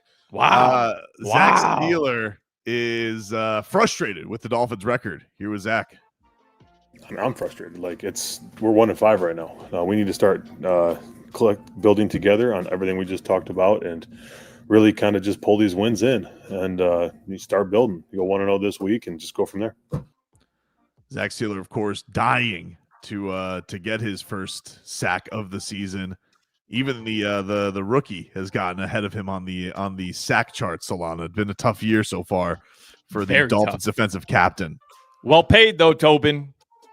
Well paid. Bradley Chubb, even in the midst of all this controversy, like Chris Perkins said, he says the Dolphins' confidence is through the roof. The confidence level through the roof, man, to be honest with you. Because at the end of the day, man, me and Joe were talking about it earlier. Like, nobody likes boring stories, Nobody likes a story where the top dog just stayed the top dog the whole time, or the underdog stayed the underdog the whole time. It's like when you got an opportunity to face adversity and grow from it and learn from it and make something out of it. Those are the stories that people tell for ages, for lifetime. So that's where our mindset is be the best version of ourselves and get this thing turned around. Not sure about that, Bradley Chubb. A lot of winners have been talked about for a lot. Michael Jordan had a 10-part documentary. That's an interesting look on how things are going. He's trying to stay positive. I see what he's doing, but no, Bradley, I don't think the vibes are as high as they've ever been. I regret to inform you, but I don't think the vibes are great.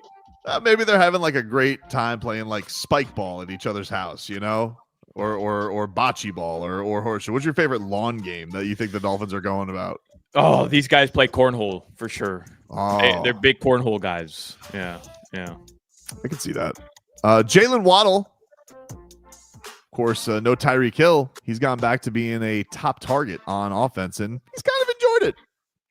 It's been just fun going out there competing. I think the objective of the game is to go out there and win. So you can go out there and have 200 yards and lose, and it really don't mean nothing. So I drink at the game to win. So if I have 200 yards with the air, it really don't mean nothing. Well, Jalen Waddle in his first 2 games without Tyreek Hill, he went against the Carolina Panthers. He had 6 catches for 110 yards and a touchdown. And this past game, 6 catches, 95 yards for Jalen Waddle. Definitely has taken advantage of no cheat out there. Yeah, no, he's produced outside of just an abysmal play where he handed a DB an interception. He's produced like a wide receiver, like a top target, Tobin.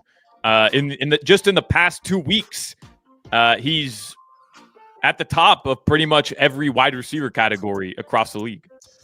He's really talented. We've always known this with him. Yes, the turnover bobble, that was quite annoying.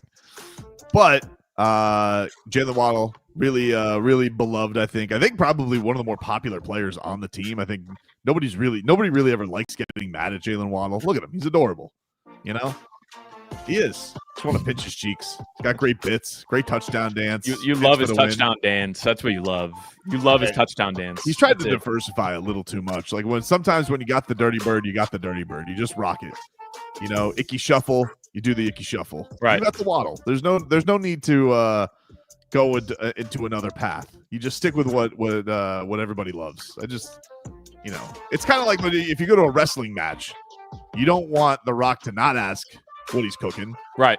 You know, you don't want John Cena to be seen. You don't want Stone Cold to not tell you what the bottom line is. You don't want to go to a Dolphins game where Jalen Waddle scores a touchdown and he doesn't do the waddle. Play the hits. Play the hits. Play the hits. I'm with you. Kenneth Grant, we might have to find out a sack celebration because he got his first one out of the way, his first full sack. He was the lone Dolphin to get a sack last week. Here's what Kenny G had to say on his first NFL full sack. Oh, it felt pretty good. Way more than good. It felt great. You know, just get that out the way, and they come in bunches, as we say. So, many more to come. There you go, and that is Echolocation, ladies and gentlemen. Kenneth Grant getting that first sack. He is a menace. I mean, he is very large. He is. It has been a tumultuous season for the Dolphins rookie. Not another tough outing for Jonas Savaitanaya this past week. Solana, but do you feel like this could be a launching off point? This is about the time last year. They're not same position, but about the time last year where Chop Robinson found his footing. Yeah, I mean, it's why I didn't want to jump ship on a first-round pick just because of a couple, bad weeks to start off his season. And look, they were bad. Like, it's not just bad.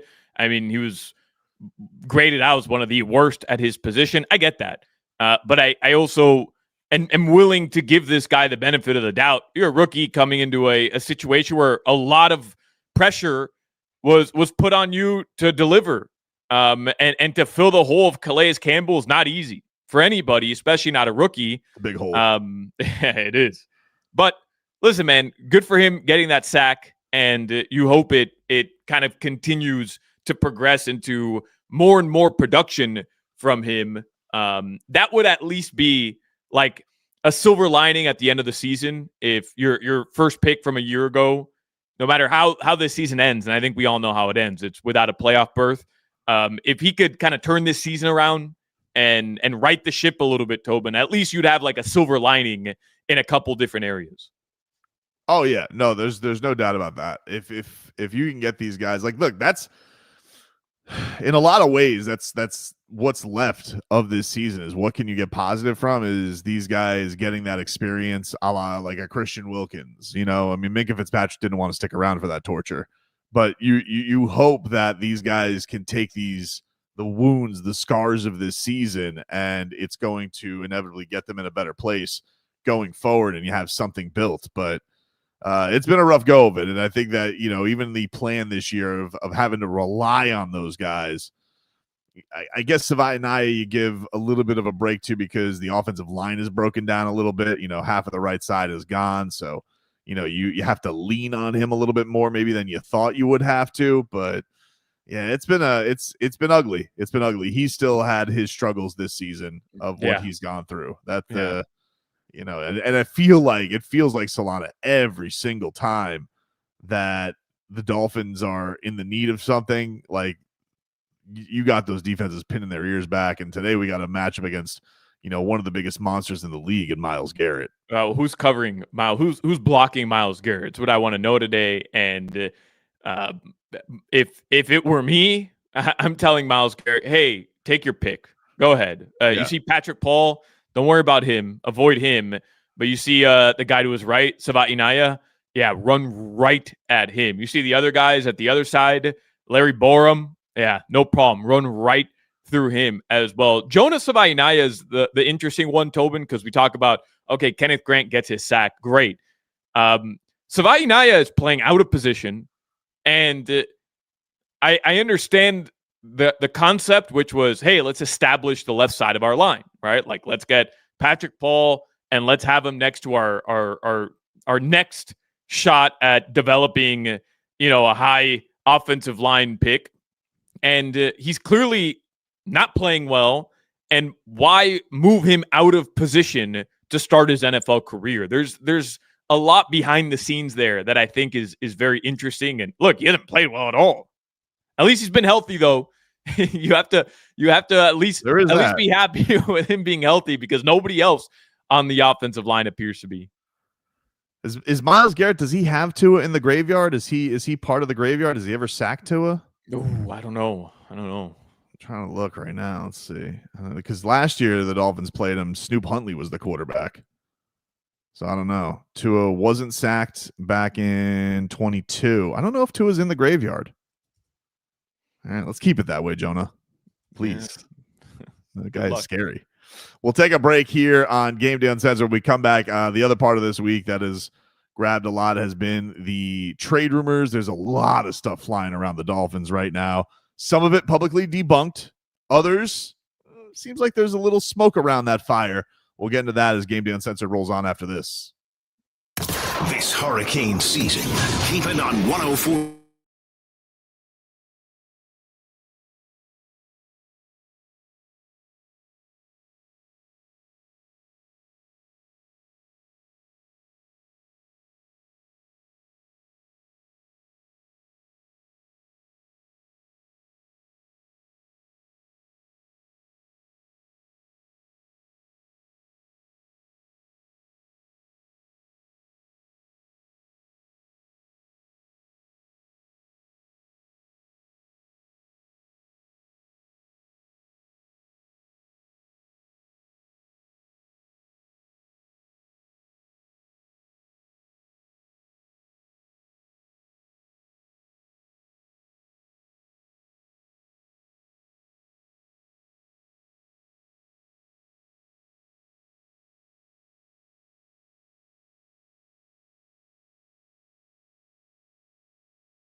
on WQAM FM and HD1 Miramar, Miami, Fort Lauderdale, and WQAM AM Miami, an Odyssey sports station. Powered by Anajar and Levine Accident Attorneys. Call 1-800-747-FREE. That's 1-800-747-3733. It's another Game Day Uncensored. Yet another, maybe dysfunctional week for the Dolphins. Yet another loss, and the drama of Tua calling out some of his teammates for being late to meetings, and Tua being ripped for saying it out loud. He has since apologized. Good times. Once again, the Finns will try to get the train back on the tracks for the game against the Browns in Cleveland today. Frustration abounds in Miami Gardens. The Tua comments didn't help. And Mike McDaniel says he's done with it. It's time to concentrate on games. The first, last, and only thing, if I have anything to say about it, and I did in several meetings today, is the Cleveland Browns and our focus within that regard. Patrick Paul says, well, just keep swimming. I think you just got to keep pushing forward.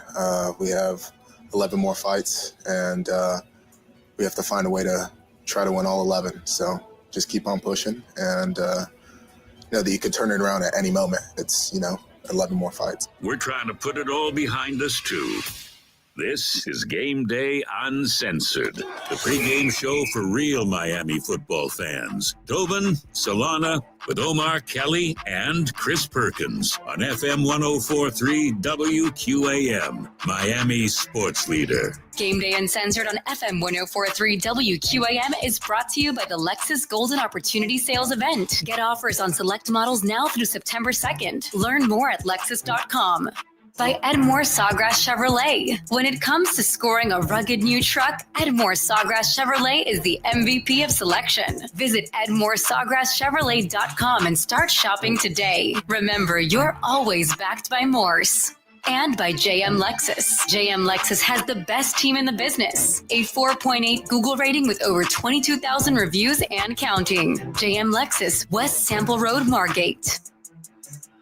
And we'll roll on here on Game Day Uncensored on FM 104.3 WQAM. Brendan Tobin here with you alongside Alejandro Solana. Dan Day with us here today as well. You guys will catch Dan hosting the post-game edition of Game Day Uncensored, which, could be one for the ages today. Who knows? Who knows? Stay tuned for that. Dan Day is really raring. It's not going to happen, but if something nuclear happens, I'm not quitting at 7:30. We're not airing the football game. We're going to go all night long. I love it. Not going to happen, but who even is Sunday Night Football this week? Who cares, Dan? If something happens, I'm just saying. What nuclear though? Like, is that just Dylan Gabriel lighting this team up? Do you think that's what leads to like a breaking point? Because I don't know, man. This Browns team is not very good. I guess you could say they're going to run the football all over the Dolphins, Tobin, with Judkins, but is Dylan Gabriel going to light this defense up? I don't think so. Listen, dude, nothing would put anything past this team at this point with what they've brought to the table this year. And I am not assuming anything. I could sit here and talk up optimistically what I think this Dolphins team could do if I wanted to with who they're going up against. But, dude, Tua going into harsh conditions or sloppy conditions. I know they've practiced more in monsoons maybe this summer, and that's helped, I guess. But I don't know, man. I felt like I saw that forecast and I was like, oh, this thing is headed for disaster. Yeah. Yeah, there is still a wind advisory, by the way. And I saw Dave Hyde posted a picture. He said it's not cold, a little windy. He says it's ideal football conditions now, but I'm looking at the radar, and there is a wall of a storm just gonna run right into Cleveland in about, I don't know, an hour. Man, that's something. All right. So the other part of this week, not only the Tua controversy that got to the Dolphins, and we'll get more into this matchup coming up later this hour. Omar Kelly going to join us at the top of next hour. were the trade rumors. Trade rumors are running rampant this week, Solana. The Miami Dolphins, when you are a bad team and a laughing stock, the vultures are going to circle and they're going to try and pick the bones of your franchise. And some of the names that we're hearing, they seem pretty credible. Like they seem like, okay, I can understand why the Dolphins are moving on in that direction of fielding calls. And that seems to be from their pass rushing core. The Dolphins are, at least fielding calls on Bradley Chubb and potentially Jalen Phillips.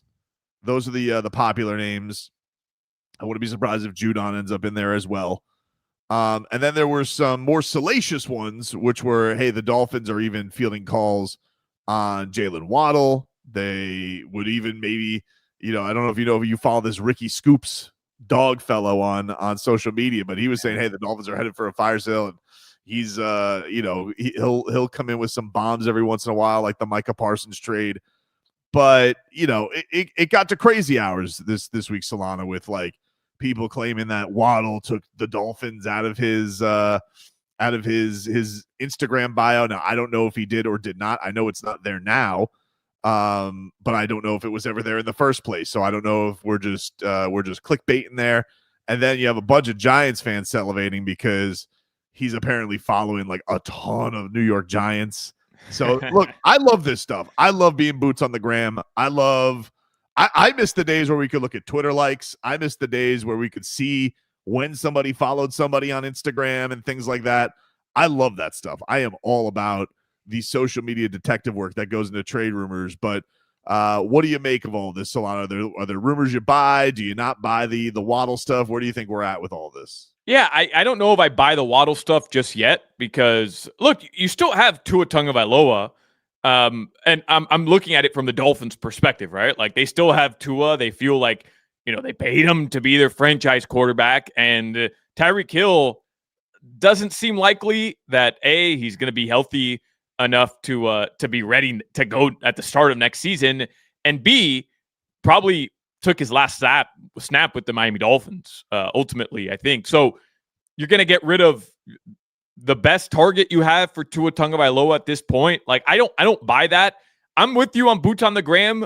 To me, a lot of times that stuff means something. But does Jalen Waddle following Cam Scatterboo mean that he wants to go to the New York Giants? Like, I don't think I buy into that, man. Maybe he's just a big football fan. He saw Scatterboo's breakout performance. He's like, I gotta follow those guys. Yeah, maybe. But also maybe he's just friends with Javon Holland, who's friends with them, and he's hung out with them. Like, I think there's a little bit more to it than, hey, I'm going to follow Cam Scatterboo and Jackson Dart because I think it's going to end up landing me with the New York Giants. Like, that's silly. Come on, that's silly.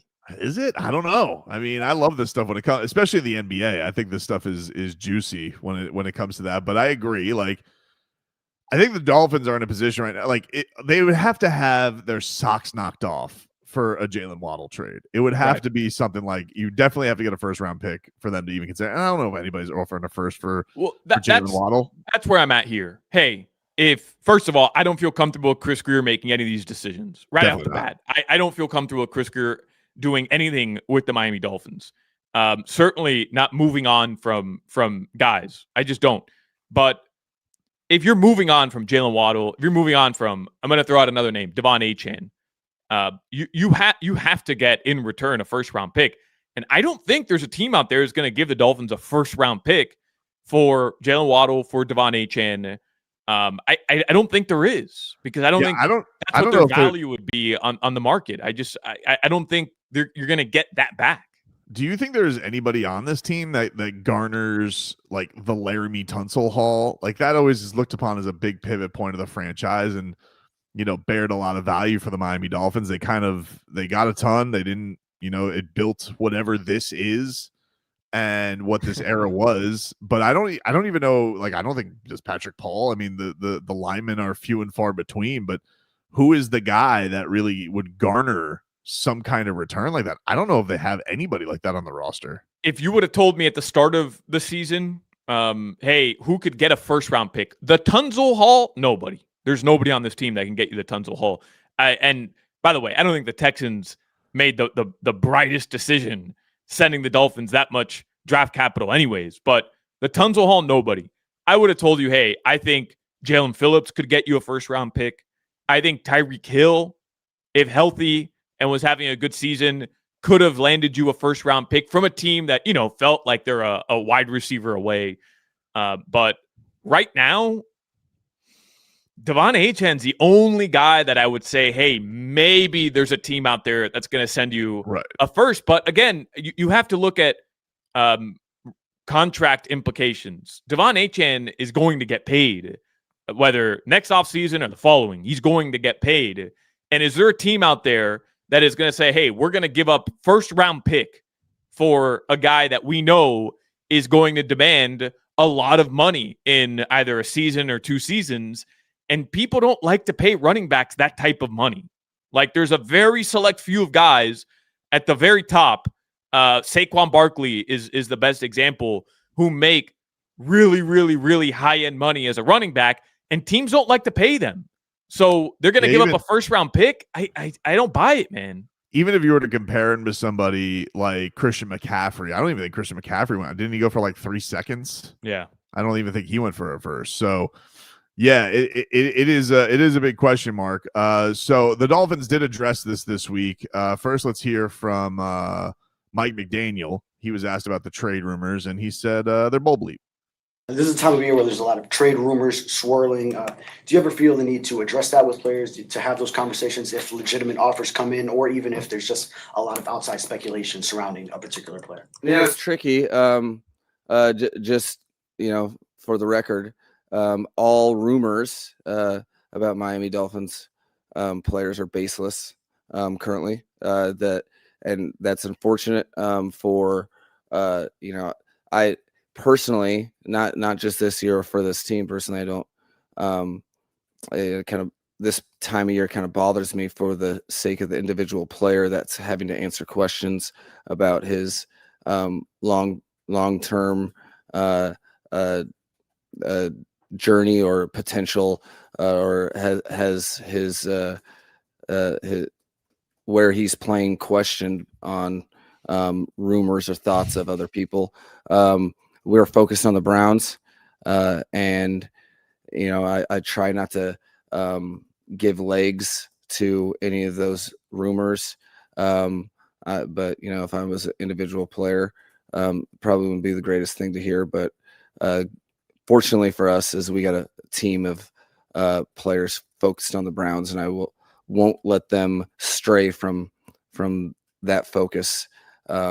Is with really everything that I can possibly do. If there's one thing we know about Mike McDaniel, he knows how to keep everybody focused and on the same page. For the record, by the way, Ian Rappaport of NFL Network reported, he said several teams have called the Dolphins about star wide receiver Jalen Waddle, and sources say those teams have been told that Miami has no interest in trading him. It said Waddle took that signal. They said dealing Waddle would signal look at the future rather than win now. And while things can change, it seems far more likely that Miami would be willing to deal edge rusher, perhaps Matt Judon, Bradley Chubb, or even Jalen Phillips. So those are from the big names out there, the big reporters out there. That is what they're saying. That the Dolphins are not actively looking to trade Jalen Waddle, but you could be playing a little hard to get. Here's the one thing I would say, Solana. You mentioned Chris Greer. Like, that's the thing that's frustrating about this, right? Is like, who do you trust right now to look towards the future? Because, like, obviously Mike McDaniel's job is in jeopardy. I don't really know where Chris Greer's job security stands. It seems like it's pretty pristine. You do keep getting these mentions that, hey, Stephen Ross is not looking to fire anybody. He doesn't really want to fire anybody. And I will say, if you look at the head coaching candidates that are out there, they suck. I mean, they're not very impressive. Yeah. Yeah. Other than the one who's obviously probably got the most impressive resume, he's suing the team. So, you're not going to bring a Brian Flores return, but like Vance Joseph and Rob Saleh, like these are the guys who are pretty much out there. Joe Brady, obviously, from the Bills. Then I don't know who you're looking at, and you just like nailed it. John Gruden. Okay, you guys can go have your party over there. The press conference will be fire. I'm good. I'm good on that. On the Gruden route. I know a lot of Dolphins fans feel like that's the guy, but I'm good there, because here's my thing, Tobin. I I'm tired of the Dolphins being constantly like a national scandal. I don't want that anymore. You know, like I've Bullygate, the Tua concussions, where people are claiming that, you know, Tua should sue the team and that he shouldn't take another snap. And like, I'm tired of them being a scandalous team. If you are going to move on in another direction, go get some boring football people. Go get people who aren't going to put you on the front page of ESPN, who aren't going to have cameras all around this organization. Like, I'm tired of that. But you're right. The head coaching candidates don't look very attractive right now, which is why I think there is patience by Stephen Ross. Because if he is going to end up making this decision at the end of the season, you don't know who will be available. You can look around. I'll just throw it out there. The Cincinnati Bengals might move on from their head coach. If the Buffalo Bills don't make it into a situation where they're in the Super Bowl, maybe they're looking at McDermott and saying, hey, we got to go find somebody else. So you don't know who's going to be available at the end of the season. It's the NFL. Crazy bleep happens all the time with the head coaches. So I'm fine with the patient route as long as there's a plan in place. I don't know if there's a plan in place. And, you know, you and I have had the conversation, and you've talked about it openly on your show where you're saying, hey, I feel like Chris Greer is going to skate by. You feel like the scapegoat's going to be Mike McDaniel and Chris Greer is going to skate by. And to me, Chris Greer is the number one person who the Dolphins should move away from. Oh, I agree. And, and he's responsible for all these trade decisions. Well, there's a reports yesterday that he was boots on the ground in Oklahoma or South Carolina. One of those matchups yesterday, he was scouting quarterbacks. Like he's already working on his next draft. And I guess that's part of the job. I get you, but like just to hear that, like, oh, he's still got decision making in the future. I just makes you Joe Philbin queasy, dude. It doesn't make you feel good. Tobin, where do you think this organization feels like they're at right now? They still feel like, realistically, right? Because there's something you say publicly, and then there's an actual gauge on how you feel behind the scenes. Remember earlier, I was trying to, again, I say it with quotations, trying to craft, you know, an explanation for why the season has led this team to a 1-5 start. And then, you know, you look at the schedule, and there are wins on this schedule, right? Starting today with the Cleveland Browns. And then you can look at next week with the Atlanta Falcons. It's not an impossible game to win. And the Baltimore Ravens stink right now. It's a short week. Both teams obviously are going to need that win. You played Buffalo well at home. I wouldn't bet on it, but like there's wins here. The Saints, the Jets, the Bengals. If Burrow's back, we don't know. And then the Patriots at the end of the season. Do you still feel or think that they feel like they can turn this season around realistically? No, I don't think they think they can. I think if anybody who says that they think that, maybe Mike Daniel is the only one because you're as a coach, you think about the margins of what if, but right. I don't think so. I think that they know. I think that they know right now. So you have to move on from guys, right? Like you have to, if you know that this team that you built is not good enough to compete, then you have to have that understanding of, well, then we got to move on from some of these guys that we invested in, don't you? Yeah, I think any normal organization would look at a situation like this and be like, hey, we do have to get ahead of this because like Bradley Chubb probably not going to be here next year. Are they really going to pay Jalen Phillips a big contract with the injuries and the lack of production that he might be looking for? Not really believable. Judon, come on. Those ones make a ton of sense. The Waddle one, like I said, you probably have to have your socks knocked off for a deal like that. But I don't think it's impossible. I think if you get to a point and look, the Dolphins receiving core, I mean, nobody besides him is doing anything. Everybody else, it's like tight ends and running backs. We haven't had the real breakout game from Malik Washington. We haven't really had Taj Washington do anything with Nick Westbrook-Akine. I mean, he does like 2 blocks a game. I never see him catch the football. So the receiving core outside of Jalen Waddle has been like non-existent. What happened there? What happened with Westbrook-Akine? Dude was at the very least was a red zone target for Tennessee the past 2 seasons. You're telling me here he can't get open? Like what you went out? That was your big free agent, right? Tobin, that was their big free agent. And James Daniels, correct? Yeah. What a haul! What a haul! We'll take a break. We'll get more into this matchup coming on up against the Cleveland Browns, what the Dolphins are up against in this 1-5 team from Cleveland. We'll take a break. More to come here on Gameday Uncensored after this. WQAM broadcasting live from the Ed Moore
let's get back to Game Day Uncensored. The pregame show for real Miami football fans on FM 104.3 WQAM.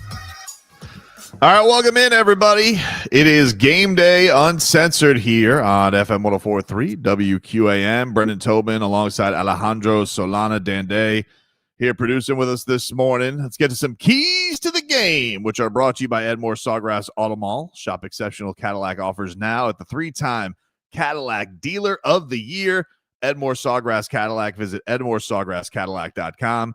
You're always backed by Morse. Of course, Cleveland coming into this game 1-5 under Kevin Stefanski. This Cleveland team defense is pretty good. Defense has been pretty impressive as far as yards per game. They've given up the third fewest yards per game in the league this year.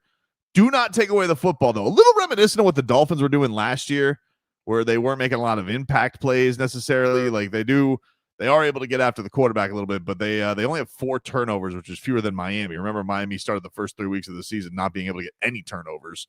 So just to kind of give you a perspective of where they're at, they are -4 in the turnover margin, which is bottom 5 in the NFL.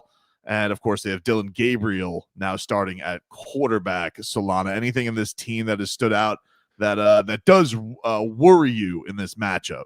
No, it's why I was asking you earlier, like, how does this get out of hand for the Dolphins? I don't think it can. Again, anything's possible here. This team, the Miami Dolphins, are not good, but I don't think the Browns have any sort of firepower. I don't think Dylan Gabriel has shown you anything just yet. Correct me if I'm wrong, Tobin, that makes you believe he's a great quarterback. I mean, rookie has to go through it, but I don't think they have firepower. Jerry Jeudy, like, does that do anything for you? Not really, considering who's throwing him the football. He's fine. He's good, but he's not gonna he's not gonna have a game like Jamar Chase had the other day with Flacco throwing him the football. To me, it comes down to, is Myles Garrett gonna just humiliate your offensive line? Yep. And can you stop the run today? Win the turnover battle, and can you stop the run? Because if Quinshon Judkins and Jerome Ford are just going to do what everybody seems to be doing to the Miami Dolphins, which is just dominate you, you might be playing from behind, and the weather isn't going to be good for you to have to come and throw the football and put the ball into his hands and try to make plays that way. So if you give a team with a rookie quarterback, if you give them the ball, you turn the ball over, you put them in promising situations, that's how you lose these types of games. If you win the turnover battle, typically you can beat a bad football team. But can Tua stay upright, Tobin? I don't know.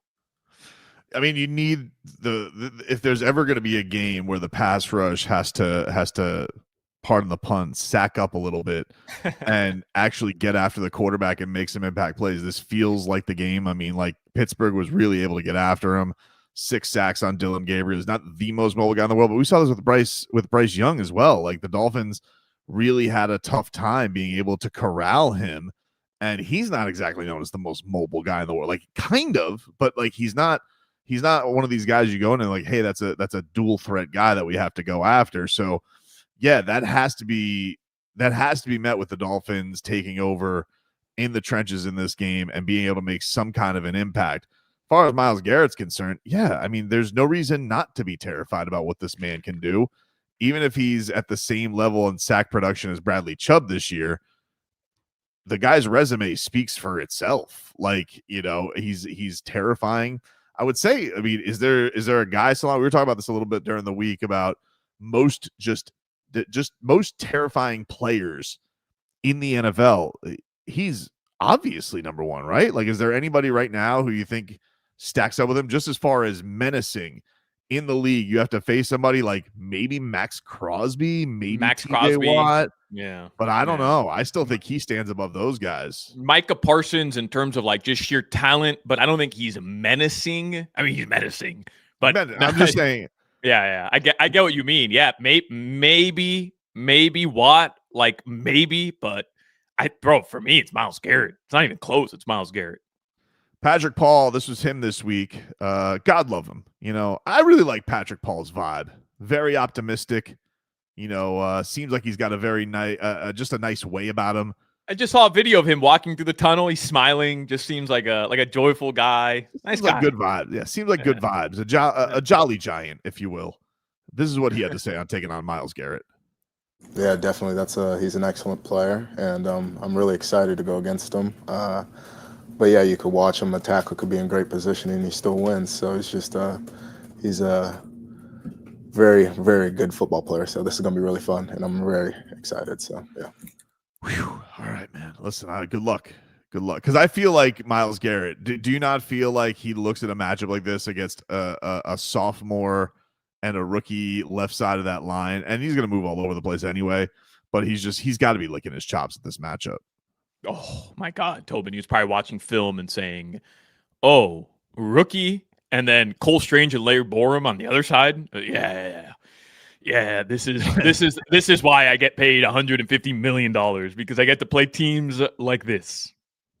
Yeah, mind you, he wanted out too. Don't forget that. Like Myles Garrett did say that he wanted to get traded. They had to give him basically, I'm sorry, you're a Cleveland Brown contract to keep him happy. That was to me like I felt so bamboozled. He wrote a letter. Yes, he wrote the letter. He pulled the Xavier Howard.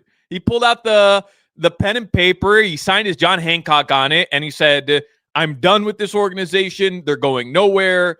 I want to go play for a contender." And Tobin, I felt like that was sincere, because he was basically saying, "Hey, I'm going to the Hall of Fame. I want to go win a Super Bowl. I want to go compete on a legitimately good team." And then 3 months later, the Browns like, here's 4-year extension, $160 million. Will make you the highest paid defensive player ever. Okay, I'm good with losing again. I'm happy to take that. Kind of a coward move. He's good. You say that to him. No, I'm saying it behind a microphone. Whatever you say, Mr. Garrett. But right, I mean, you come out and you're like, all I care about is winning, and then they're like, here, we're gonna make you the highest paid player ever. Now enjoy the losing. Like, okay, I'll enjoy the losing again. He even puts it in. I'm reading the letter right now, and I love that in bold. He puts at the end, with that in mind, I have requested to be traded from the Cleveland Browns. Mm-hmm. Mm-hmm. Crazy. This is what Mike McDaniel had to say on the matchup against Myles Garrett. You have to understand that it's no single person's job when you're talking about one of the best players in the league at any position, and that it may take it may take a receiver adding an extra bump to his pass rush or a chip to help Pat block him, or it may take the appropriate receiver route and quarterback timing to block him, and to beat his pass rush by timing, or it may take a turn, or it may take we may account on one play 3 guys on him, but you do that in a collection of plays over the course of the game, and it's never one person's responsibility. You prioritize him in the game plan, and focus on him for sure, while spreading the duty of trying to contain an elite player across a group and not an individual. All right. Well, best of luck, boys. Best of luck. AKA, we're cooked. Like, once you're talking about, Malik Washington adding an extra bump to help your pass protection. I mean, he's not wrong. I get it, but yeah, you're cooked. You are cooked. All right, we'll take a break here on Game Day Uncensored. We come back. Actives are coming on up. Some interesting things that have been decided by the Miami Dolphins at quarterback, at running back, at pass rush. We'll get to that coming up here as we wind down closer to kickoff. Omar Kelly set to join us in about 25 minutes. We'll talk to Omar, who's boots on the ground in that hellhole of Cleveland. We're back after this. Hey, we want to hear what you have to say.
Uncensored, the pregame show for real Miami football fans on FM 104.3 WQAM.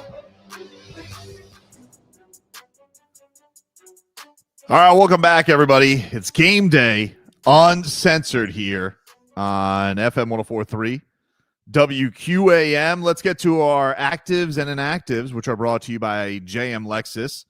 JM Lexus has the best team in the business, a 4.8 Google rating with over 22,000 reviews and counting. JM Lexus, West Sample Road, Margate. All right, starting off, the Miami Dolphins have made inactive Zach Wilson as the emergency third quarterback, which, interesting.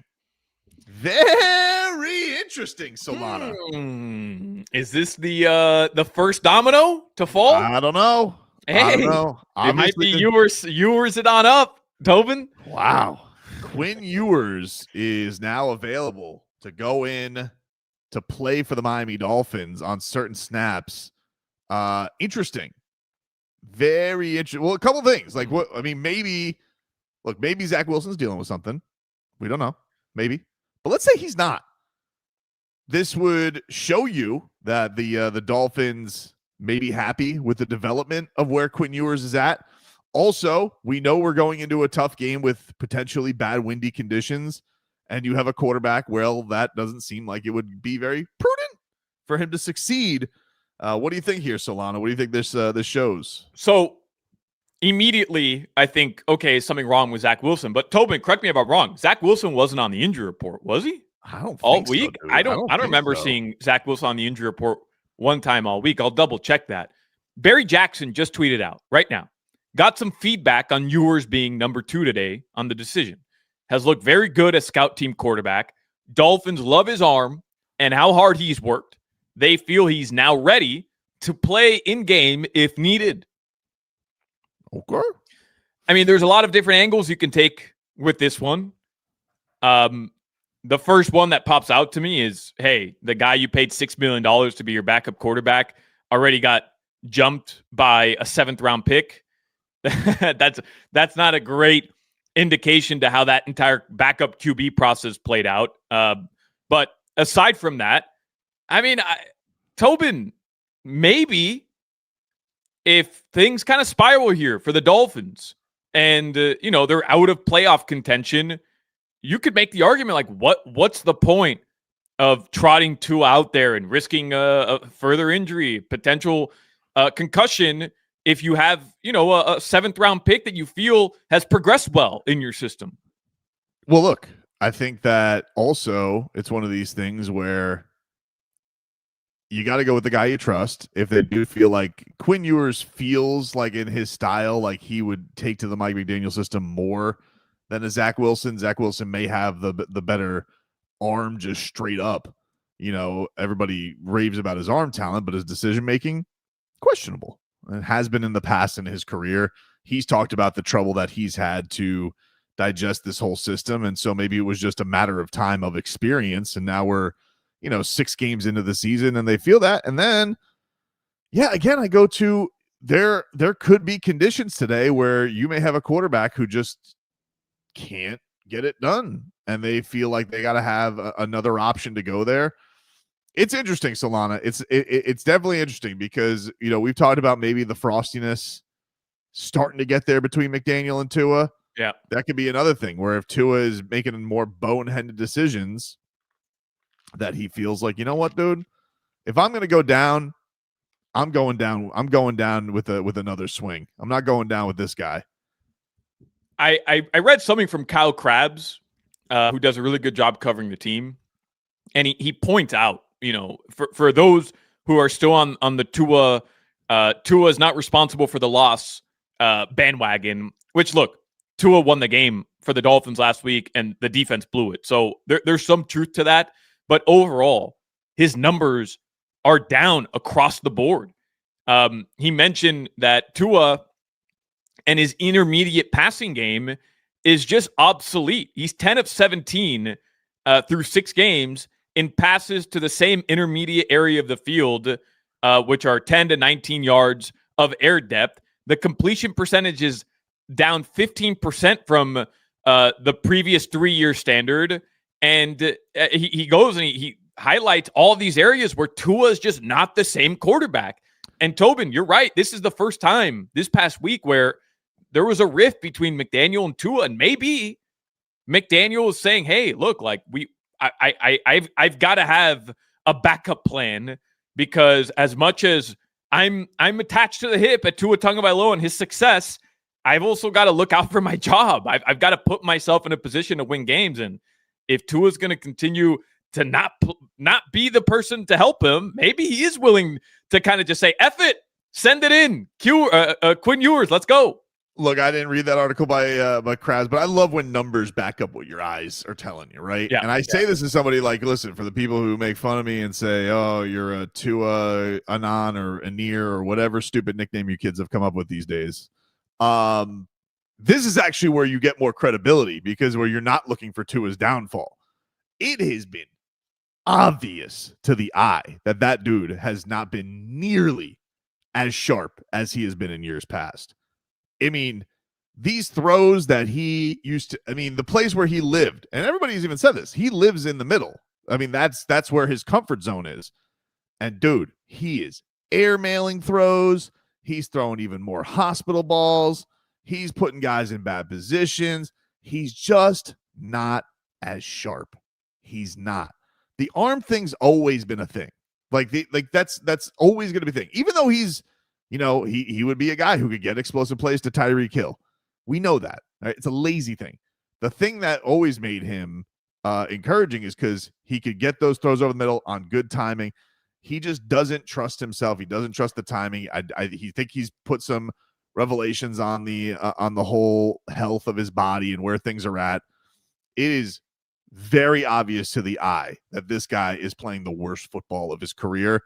And it's not just the turnovers. It's those sharp throws. And he has become super reliant on checking it down to Achane. Achane, save me. Achane. Just give it to Achane and hope Achane does something.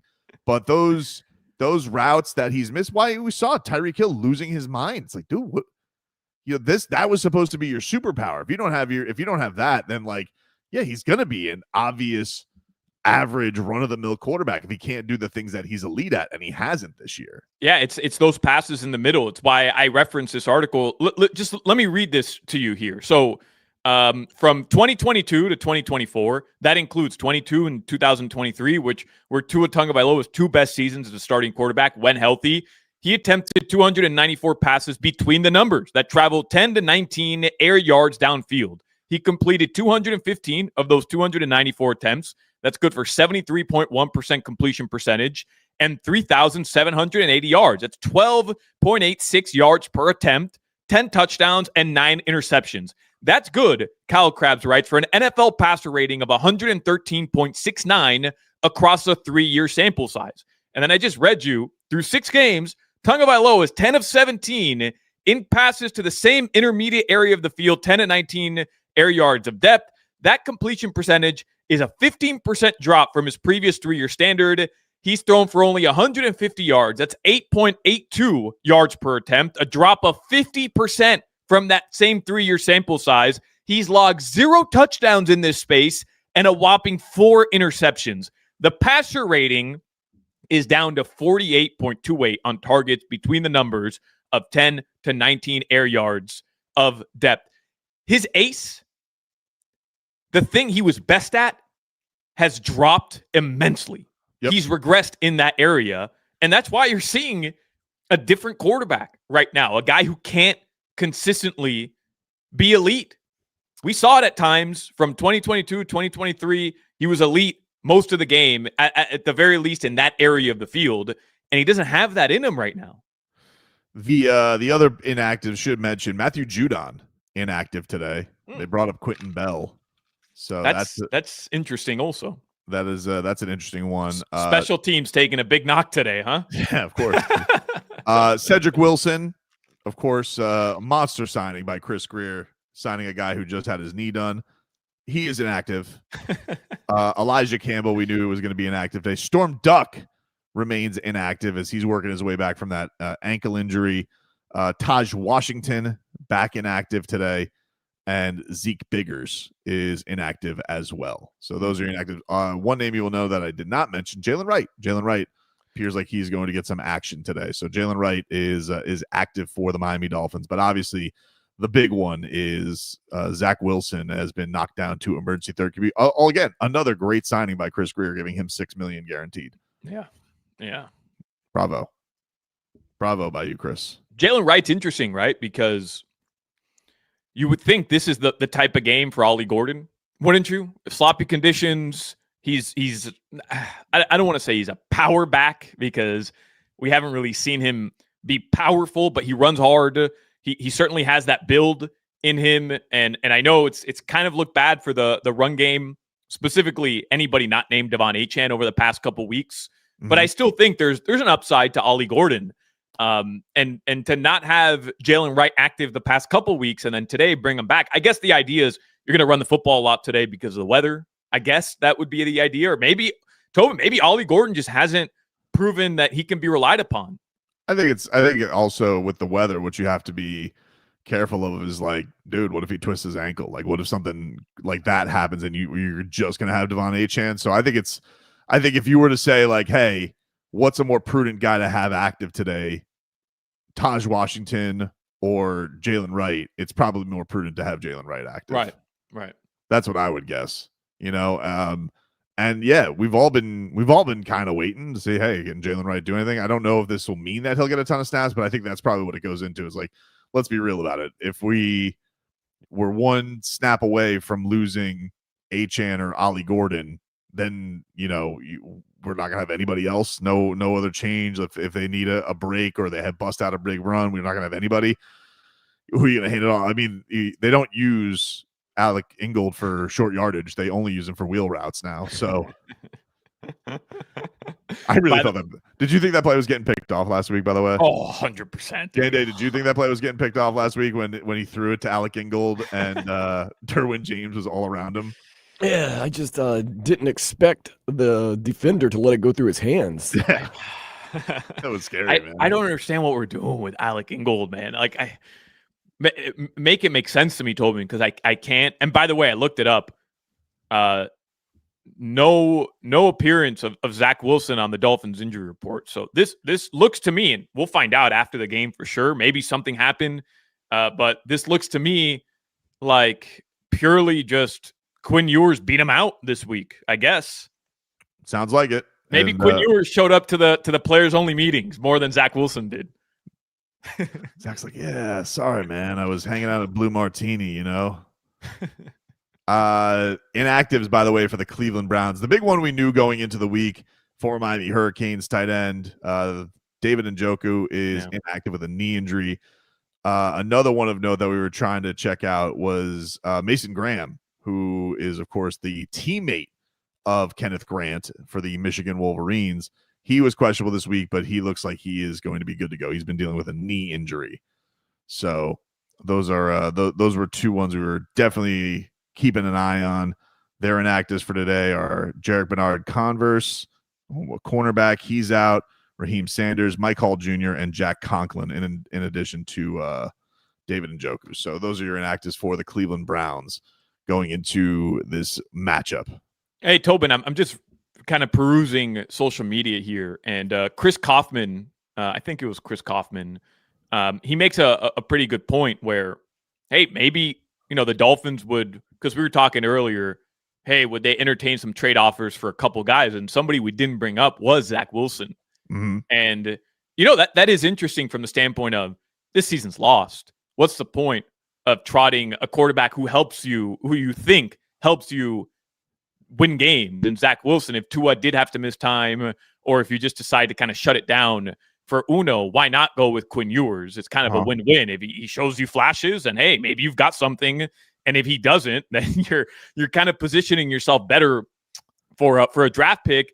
And maybe the Dolphins could get something for Zach Wilson. There's some teams around the league right now in limbo with their quarterback situation. I don't know. I'm just throwing it out there. I appreciate it, and no shade at any take. I love trade talk. But there's also Jameis Winston or Russell Wilson. Like, who in their right mind is trading for Zach Wilson? All like, right.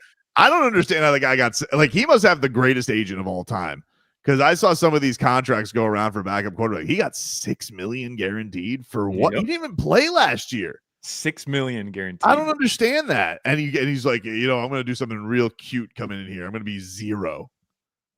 Like, all right, thanks, Gilbert Arenas. Really appreciate you.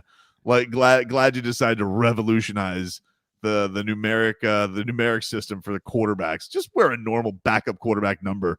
Zach. So dumb. All the beat reporters in Cleveland were like, "Oh, it's 2 hours ago. Oh, the rain's not that bad. I mean, everybody was talking about the weather. It's not that bad." And David Friones just tweets out, "Heavier rain coming down now." And yeah. Anybody want to look at a radar? Because the radar will show you, as I'm looking right now, just a massive wall of rain, lightning, thunder, and wind coming towards the Cleveland area. It was over Detroit, and it's moving east to Cleveland. And it's getting there, man. It's getting there. I can't wait to check in with Omar. Yeah, we will do that. Omar Kelly, Miami Dolphins columnist from the Miami Herald. He joins us next. This hurricane season, keep it on 104.3.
It's been another chaotic week in Dolphins land. Calls for people's jobs, call-outs for people missing meetings. Frustration prevails. A lot of noise. Tua apologized for being at the center of it. I've made a mistake, and I'm owning up to that right now. I've talked to guys on the team about it, talked to the leaders about it, and they know my heart. They know that the intent was right, but no matter the intent, the intent can be right, but when things get misconstrued or however the media wants to portray it, that leaves a void of silence and a lot of questions for the guys on our team. Today, the Dolphins will try to keep it on the field.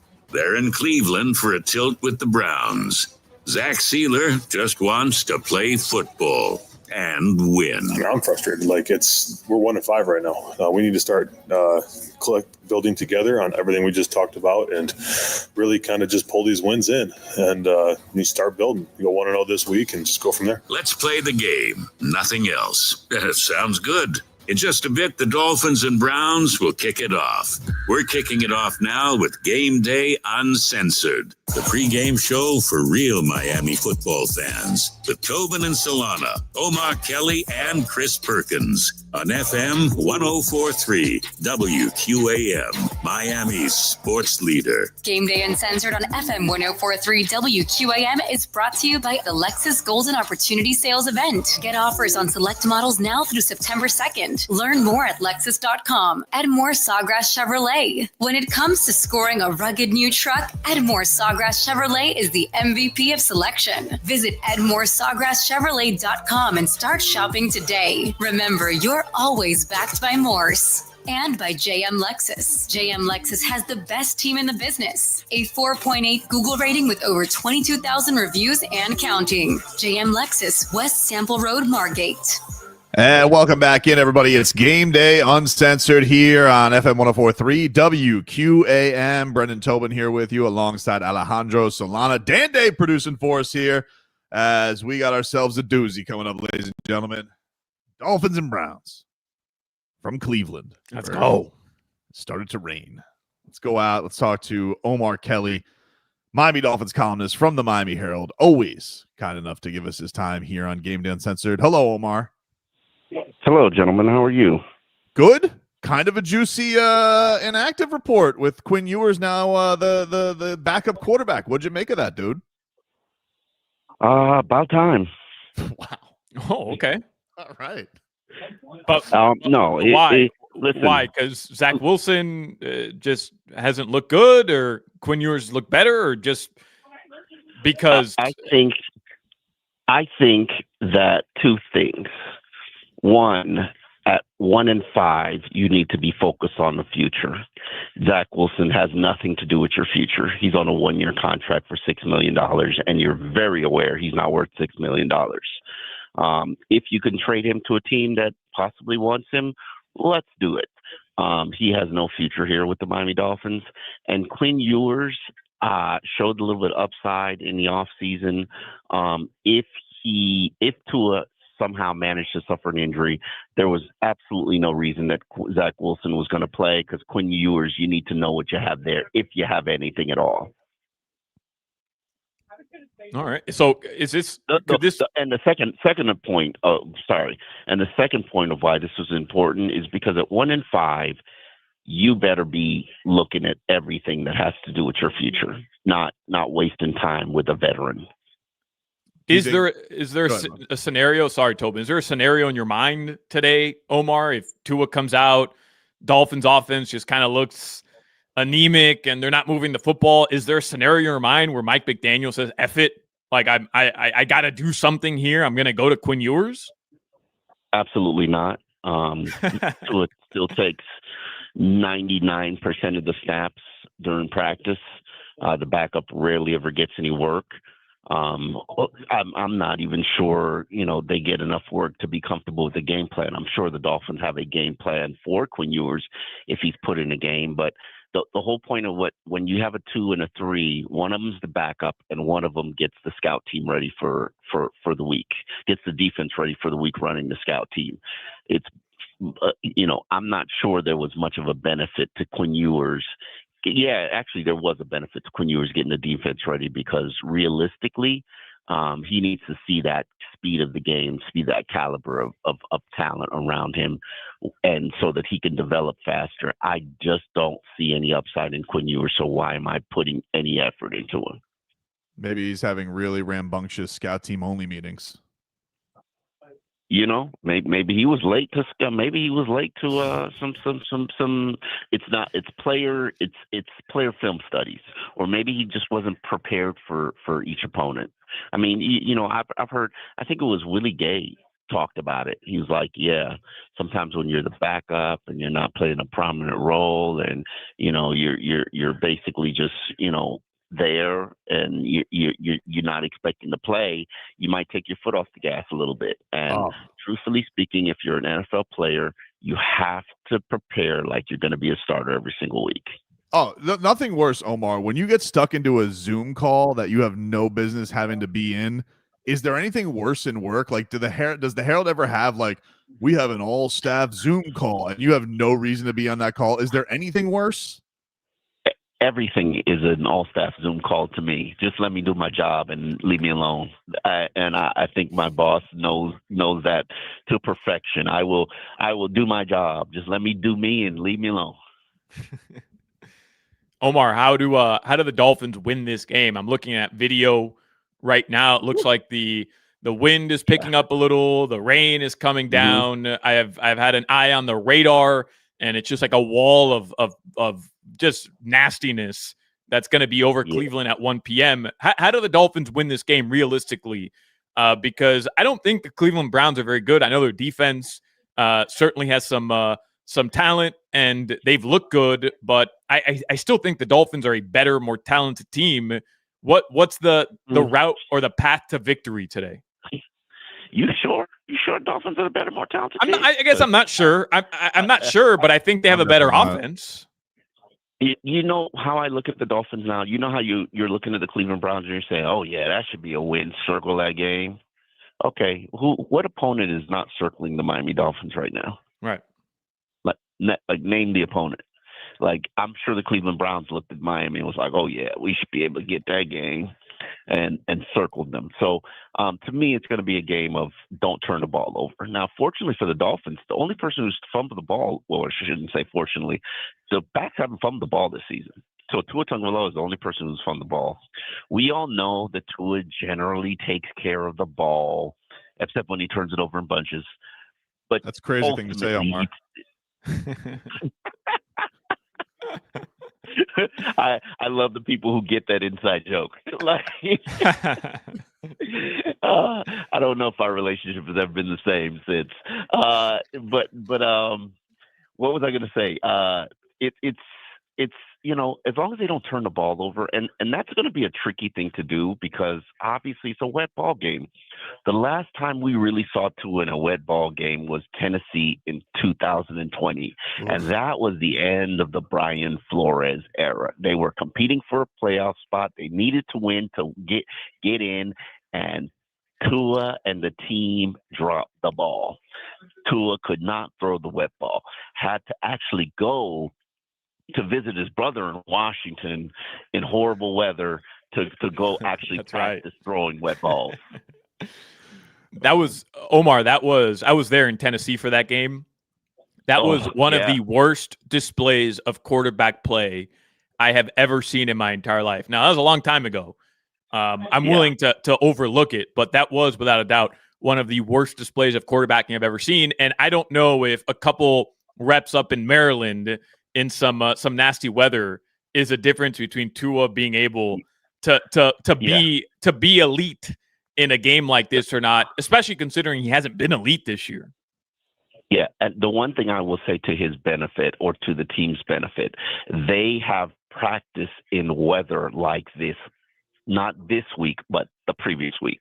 I mean, it was horrible, and they stayed out on the field. There was one practice where I was like, screw this. The Herald ain't paying me enough to stand out here in this. And I went inside. I was like, nah, I'm not doing this. And honestly, all the media members came in except for Chris Perkins. Salute to him. Hat tip to him because he stayed out there, and the Dolphins had to get him a change of clothes.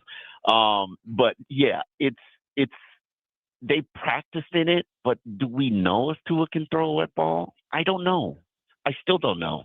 We already know he doesn't have an arm that can make every NFL throw. Let's not lie to ourselves. We know that. You don't see any 15-yard outs thrown by Tua, or you rarely ever see it thrown by Tua. So, but now how much are you limiting the playbook based on the fact that the weather is bad and based on the fact that Cleveland's going to be clogging the middle of the field like they always do, and then Myles Garrett, whatever side he lines up on, you'll probably be rolling Tua out to the opposite side just because you can't protect Tua with Myles Garrett on that line.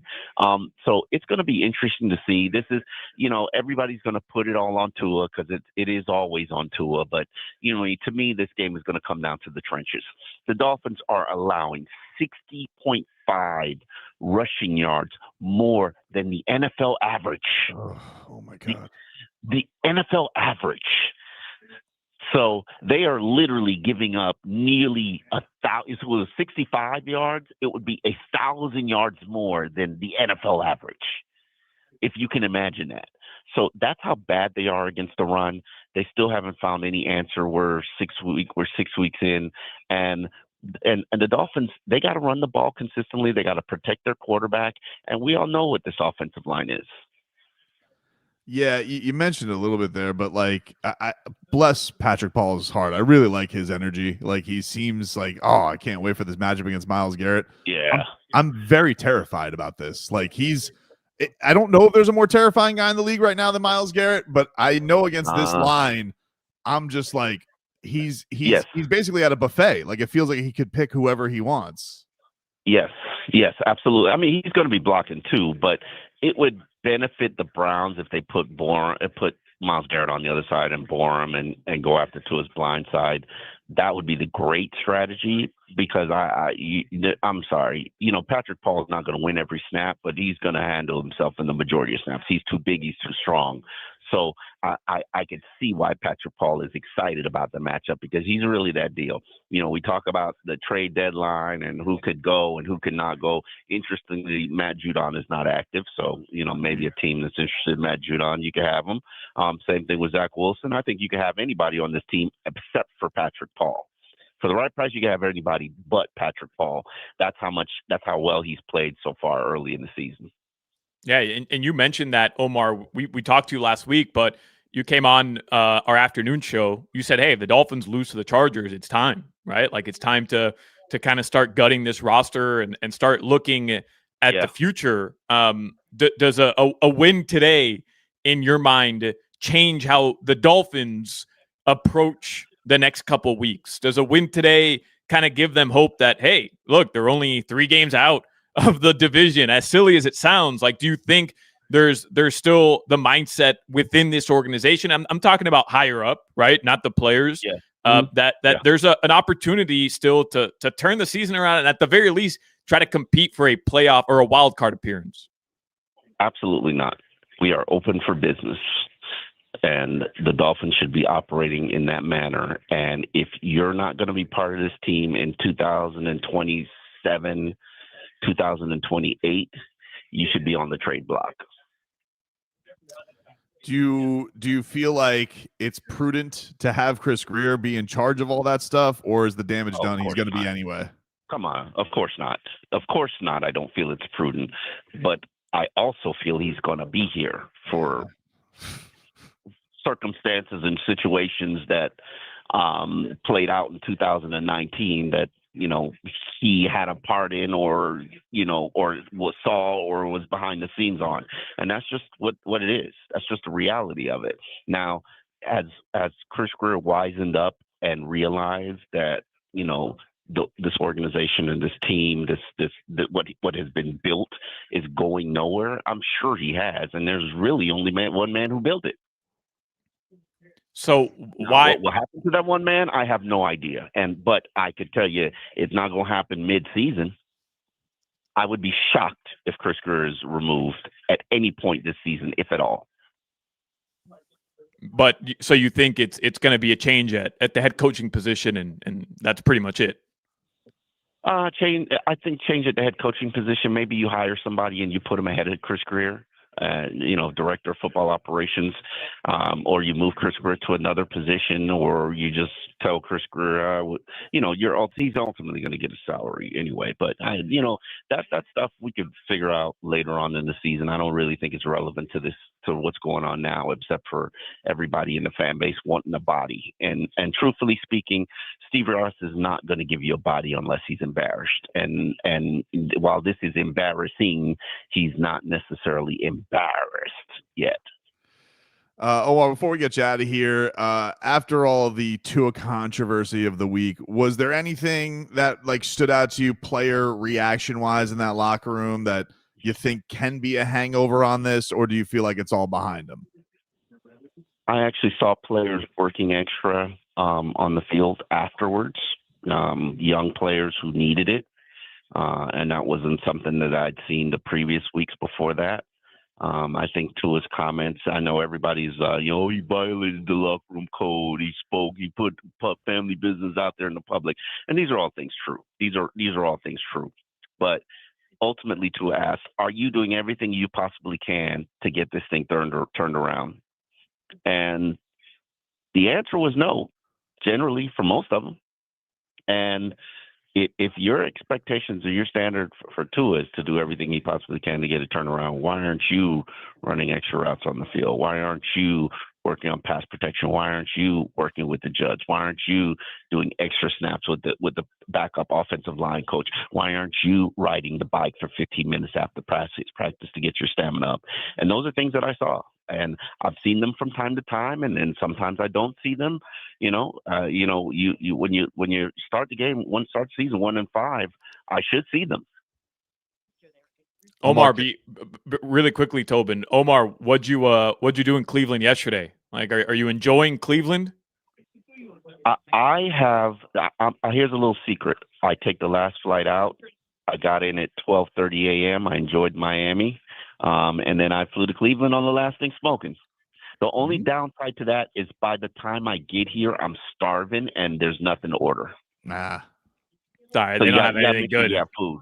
They don't have anything good in Cleveland anyway. That's a pro move right there, Omar. Vet move to spend as little time in that city as you possibly have to. Bro, I live in Miami. Miami. What do you think I'm rushing to Cleveland to get here for? Last thing smoking, baby. Wiser words have never been said. Go check out Omar Kelly's work in the Miami Herald. We always appreciate you joining us, man. Thank you. I guess. Gameday Uncensored brought to you by Edmore Sawgrass Auto Mall. Shop massive savings on massive Chevy inventory, all backed by Morse at Edmore Sawgrass Chevrolet. Visit EdmoreSawgrassChevrolet.com. Chevy, find new roads. We'll take a break. Porpoise Props coming on up. WQAM broadcasting live from the Edmore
let's get back to Game Day Uncensored. The pregame show for real Miami football fans on FM 104.3 WQAM. All right, welcome back, everybody. It's Game Day Uncensored here on FM 104.3 WQAM as we take you guys up into this 1 o'clock kickoff here. And Game Day Uncensored brought to you by the Lexus TX. Experience amazing at your Lexus dealer. Just to give you guys an update from London, the Rams putting it on the Jaguars right now. It is 28-7 with 7.5 minutes left in that game. Matthew Stafford has thrown for 4 touchdowns. Travis Hunter has gotten his first career touchdown reception. So the number 2 overall pick. He has 6 catches for 85 yards for those who have him in fantasy. And Travis Hunter has found the end zone. So there you go. But ultimately right now, it is all Rams across the pond. They're good. They are good. Jaguars, good. Mr. Duval. You know, they've now hit some tough sledding after a couple of weeks. Yeah, they beat the Chiefs, and everybody was kind of jumping in on that bandwagon saying, oh, okay, beat the Chiefs. But then, first of all, the way they beat the Chiefs, I mean, Trevor Lawrence falling on the ground twice, still getting into the end zone was one of the craziest plays I've ever seen. But then the Rams, remember last week? Not the Rams, sorry, the Seahawks were favorites in Jacksonville last week, Tobin. Remember I told you how weird that was? Well, maybe it wasn't weird. They went in, they put it on them, yeah. Yeah, sometimes Vegas knows. Just like the Louisville Cardinals, like that line dropping like crazy, and then they came dropping. Out. Yeah. They got the Canes. Still licking my wounds about that one from Friday night.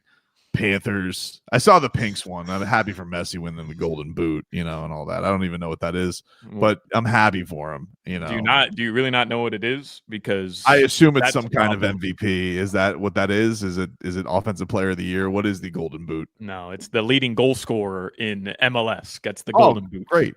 I'm happy for him. Did you see Brad Marchand got so mad that he tore somebody's helmet off yesterday and tore it apart?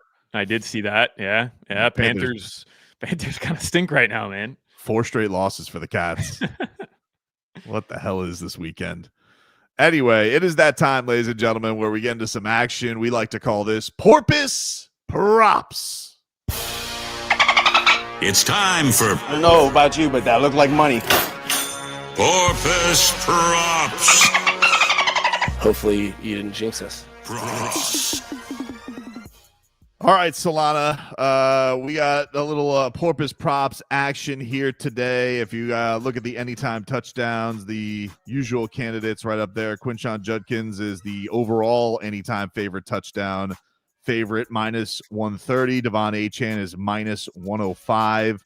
Jalen Waddle. You don't get Jalen Waddle at plus 200 very often, especially with no Tyreek Hill. So if you think Waddle can find the end zone, you got that. Darren Waller's at plus 275. Malik Washington, who I think got rats off a ship on anytime touchdowns. He's only hit me once this year with the return. He's plus 425. Ollie Gordon. Interesting. Plus 450. I like that one. I kind of like this, Solana. I think I like a little rookie class parlay. It's pretty juicy. All right. I was thinking about throwing a 5-ski on this. Ollie Gordon anytime touchdown. Parlay it with Kenneth Grant sack. Wow. You get that at plus 2250. So you like Kenneth Grant back-to-back weeks with a sack? Is that what you're telling me, Tobin? He promised me sacks in bunches. The Cleveland Browns offensive line has been giving up some sacks to Dylan Gabriel. And then not only that, he's got his former teammate across from him, Mason Graham, little friendly competition. And I think I'm sick of betting on Zach Taylor. So I got to find somebody new to go to. And so that's why I'm going with that. Yeah. I don't know if I can ride with you on Kenneth Grant getting another sack, but here's what's interesting about this game, in my opinion, is Tua's passing prop or total passing yardage, his prop started at around where it normally is at, Tobin, like 230-ish in that range. It's down to 195.5.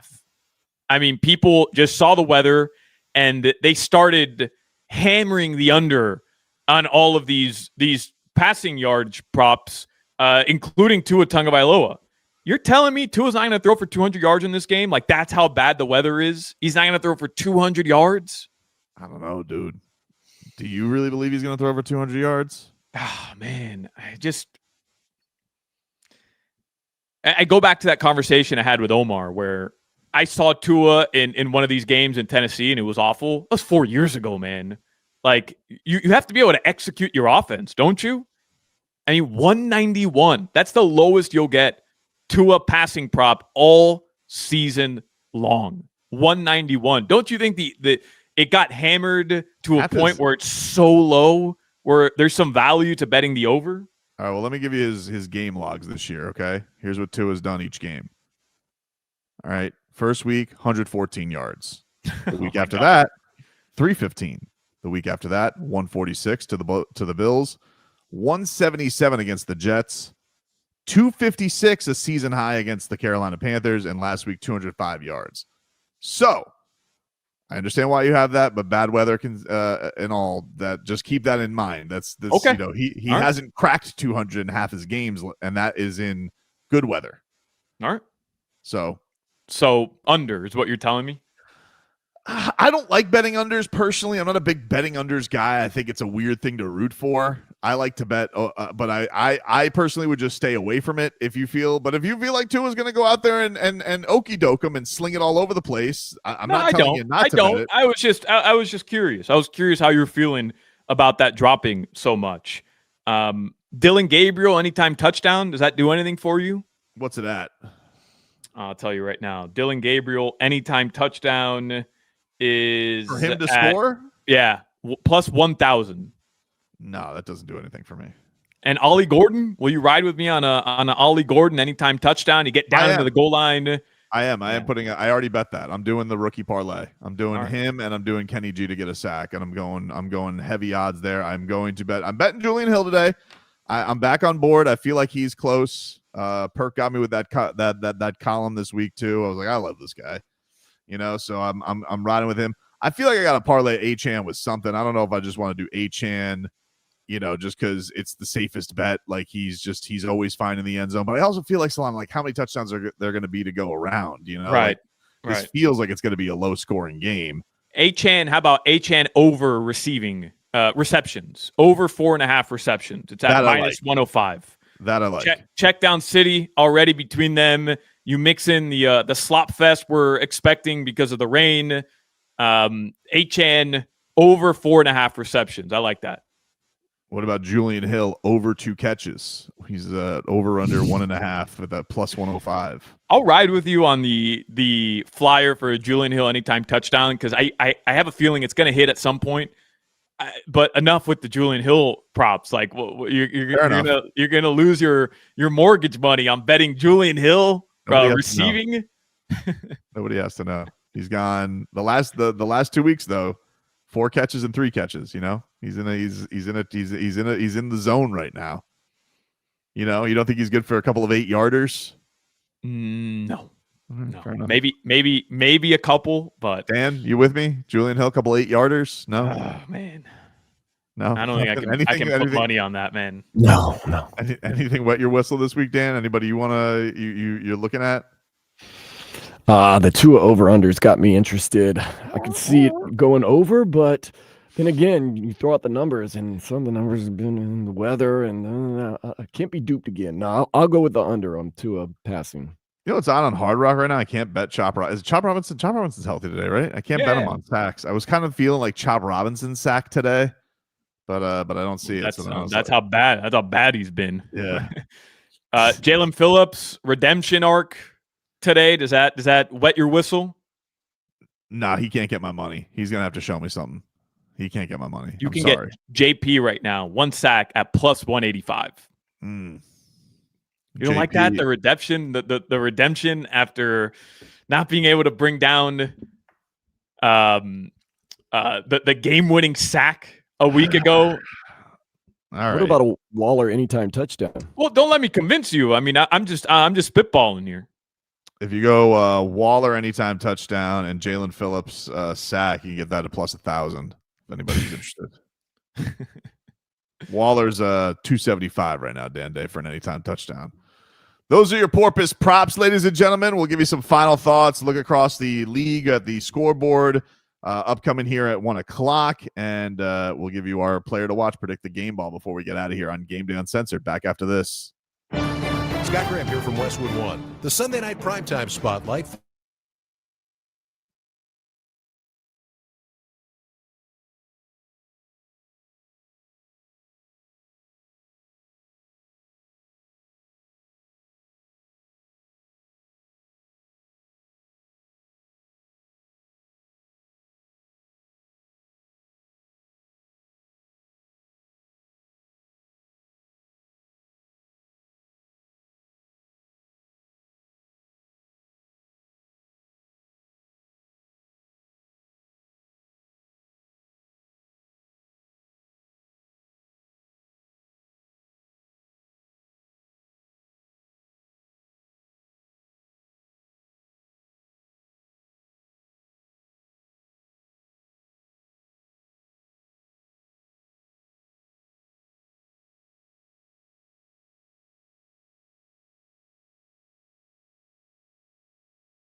Now, let's get back to the Game Day Uncensored postgame show on FM 104.3 WQAM, Miami's sports leader. All right, welcome back, everybody. It's Game Day Uncensored here on FM 104.3 WQAM. Final segment here as we get you ready for Dolphins and Browns. Let's get to our player to watch, aka Predict the Game Ball, which is brought to you by the Lexus. Let me try that again. Radio. Let's read, people. Let's get to our player to watch, brought to you by the Lexus TX. Room for all your passions in 3 rows of luxurious comfort. Experience amazing at your Lexus dealer. I got to stay at my radio host only meeting. Gets bad reads, everybody.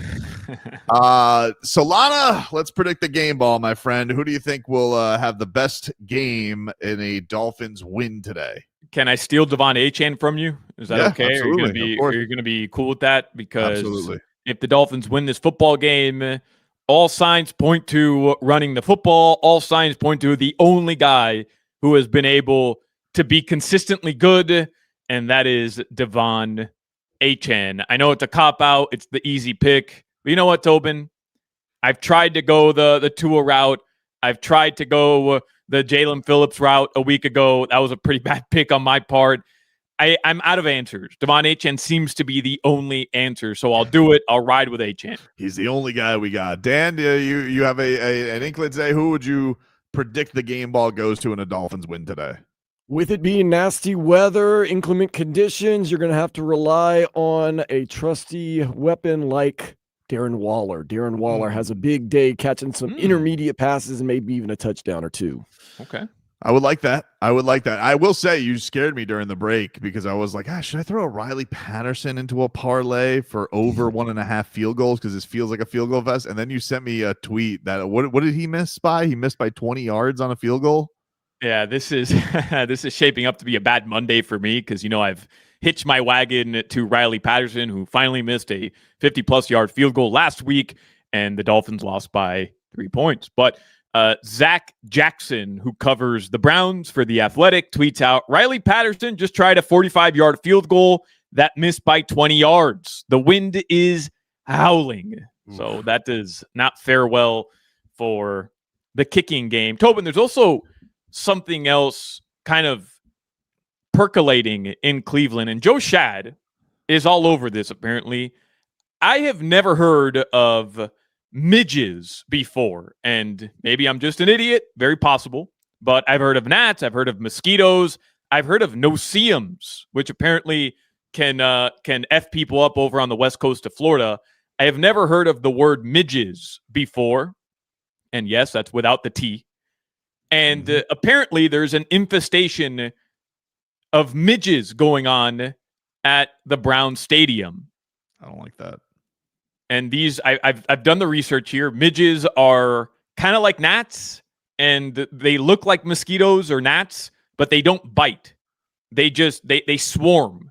So when you have an infestation of them, again, they don't bite you, but they're just annoying as hell, all over the place. Again, I'm saying midges. I want to make that very clear here. I don't want anybody to cancel me. But apparently they swarm, and they have been swarming at the Browns Stadium. All right. Well, I that's don't know what gross. that I'm seeing the means, pictures but you sent me. That it doesn't look pleasant.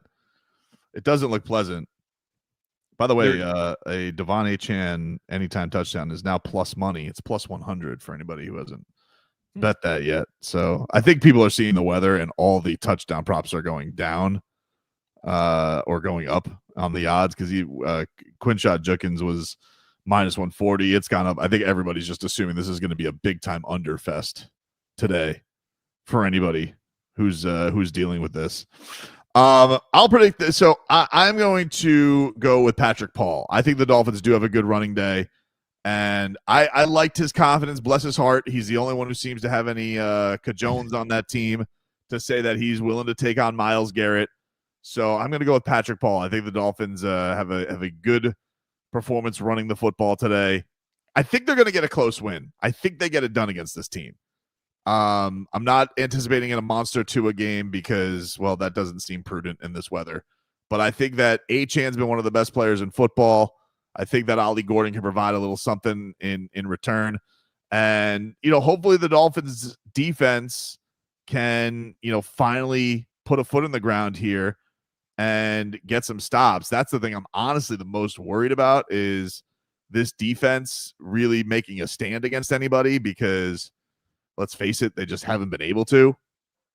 But I'm hopeful that this is the game that gets it done and gets them going in a good direction. So that is our game ball predictions. Right now, there's about 2 minutes left. Jaguars Rams, that's dunzo. The Rams are up 35-7 in London, so they are cruising to that one. Devontae Adams has 3 touchdowns today, man. Crazy.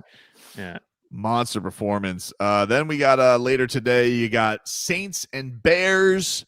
You got Patriots and Titans. Of course, the Titans in the post Brian Callahan era. Right. And hopeful that they can get Cam Ward in a good way. It's a tough week for the Canes, so maybe he could put a little shine on it after the way things went for Carson Burke. My God, that was a terrible game. Oh my God, what a terrible performance. Anyways, but you know what? The thing that was, again, it's tough. It's college, whatever, but it's a different day and age. When he got bailed out by the roughing the passer on the pick and then goes on to throw another pick, right? That was rough. Yeah, that was rough. I was that was ugly. That was ugly. That was. You got Raiders and Chiefs, Eagles, Vikings. We got Carson Wentz going up against his former club. Eagles on a 2-game losing skid as well. And they hate each other. Yeah, everybody hates everybody on that team. They're all just miserable. You got Panthers and Jets. Panthers are kind of rolling right now, but they're on the road. This could be the lone Jets victory. Panthers are rolling at home. When they play on the road, they stink. This could be the lone Jets victory of the season. You have the Broncos at 4:05 hosting the Giants, who, of course, are the future home of Jalen Waddle. America's sweethearts right now. Yeah, everybody loves their little CTE duo of Jackson Dart and Cam Scatterbo, who are both just avoiding concussion protocol. You remember what a thing it was with the Dolphins when they avoided concussion protocol? We had extra spotters, and I had a coach come out here and actively say, "Yeah, I went in that tent." They had I know the owner came out and the owner was like, "We can't have that. Boink.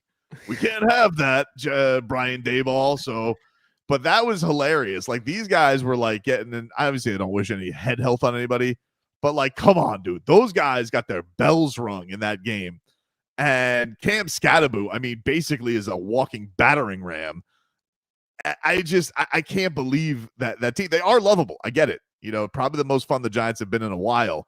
But that was crazy to me. They're just like, he's going in and yelling in the concussion protocol tent. I witnessed Teddy Bridgewater get removed from a game by a guy sitting in a booth because of one play, literally one play in a Dolphins game I think that game was at New York after the Tua concussion. And Brian Dayball's running into a tent and then seen on live TV cursing out a doctor who had to just go through the process that a doctor has to go through. How the tables have turned quickly in the NFL. Crazy, man. It's crazy. That's that's a wild thing to check out. But that should be a decent game. The Broncos defense very strong. They're over a touchdown favorite in that game. Later on, you got a good matchup between the Colts and Chargers. Colts 5-1. Chargers, of course, 4-2 after beating the Dolphins last week. You're buying into the Colts. Favorite. I think I am. I think that they kind of got a vibes thing going on right now. I don't think the division is that hard to win. With the way the Titans have played, the Jaguars kind of coming back to earth a little bit. Houston, who knows? I kind of do believe in them. I think that they got one of the best running backs in the league. I kind of do believe in them, dude. But I'm talking about postseason wise. I think they win that division. At least they make the playoffs as a wild card team. But you think they can beat the Bills? They can beat the Chiefs? I don't know about the Bills right now, dude. The Bills are not looking so hot. Like maybe going tit for tat with the Dolphins was a bit of a sign with them. But I don't think the Bills look, because even when they beat the Dolphins, which they always beat the Dolphins, right? Like that's a tradition. But like, remember how they won that game? Like, it was basically dinks and dunks and tight ends. Like, they weren't a very explosive team, right? So who's good then? Who's good in the AFC? And then you have like these Pedro Serrano quotes coming out from Josh Allen, where he goes, "Maybe I am more than just a football player." And it's like what? If I was McDermott, I'd go there and be like, "What? No, knock that off. You're gonna go jump around everybody. You're gonna be Superman. I don't want to hear any of this. I have more to me than just being a football player nonsense, Josh." Maybe there's more to me than beats the eye. To be like, no, there's not. You go out there, you fly over everybody. That's what you're gonna do. That's what happens when you get married. You become emotional. You get soft. You start looking at things differently. You get to go home and play video games with your kids. Nothing else matters. I don't know, coach. I think I'm gonna, read a couple screenplays this offseason. And he's like, screenplays? The only screenplays you need to worry about are giving it to Dawson Knox. Now get the hell out of my office. So who's good then? Who's good in the AFC, Toby? I don't know. Well, I think the Chiefs are still good. I'm still scared of the Chiefs. I think the Chiefs are still good. Yeah, I think the Colts are good, dude. I think the Colts are good. It is weird, though. I don't really think – this is the thing that sucks about the Dolphins being awful is, like, I think this is an AFC year for the taking. I think the Patriots got something to them. I don't think they're, like, overwhelmingly good, but I think that the Patriots are doing what the Dolphins could have done if the Dolphins were competent. Be like, yeah, this conference may be down a little bit. The NFC's got fun teams, though. The NFC, they got a lot of fun teams. A lot of fun teams. Commanders and Cowboys today going at it. For your classic NFC East matchup. And then you got Packers and Cardinals. I don't believe is Kyler Murray playing? I think he was game time last time I saw. Yeah, he's still questionable right now. I don't know if he's going to end up suiting up. And then we got next week's opponents for the Dolphins, the Falcons, who have a winning record right now, taking on the 49ers. And I saw next week we get to hear an old friend. Hopefully don't embarrass ourselves in front of him, but apparently Kevin Harlan is on the call next week for Dolphins and Falcons. He is. But it's just not going to hit the same. It's not going to hit the same, right? Without he's got Hill. I don't feel worthy. To be in the presence that is Kevin Harlan. I don't feel worthy. I don't feel we deserve Kevin Harlan, but we're getting him. Yeah. And then you got a Monday Night Hunter double dip. Bucks and Lions is an awesome game at 7:00. And then if you're Insomniac at 10:00, Texans and Seahawks. So that's your look. Today, the Dolphins, they get ready for the Cleveland Browns. Dan Day will have all your coverage on the post-game edition of Game Day Uncensored coming your way at 4:00. He says if this is a disaster, Dan, you may blow through Sunday Night Football tonight. You might not get all of the Sunday Night Football game if something gets really crazy after the game today. There you go. That's just me saying that. I haven't cleared it with anybody, but just make your own decisions, Dan. That's the line of scrimmage. It's your choice. Call an audible. Call an audible, dude. All right, everybody. That's Game Day Uncensored. You guys can catch Dan Day on the Odyssey app, iHeartRadio, and TuneIn. And then, of course, you can watch him on YouTube and Twitch, 104.3 WQAM on YouTube and Miami 104.3 WQAM on Twitch. Thanks, everybody, for tuning in. Thanks to Omar. Thanks to Chris Perkins. Solana, let's hope we hit some bets and these Finns can win today. Yep. And we'll talk to you rascals next time. Another Sunday, another Game Day Uncensored in the books.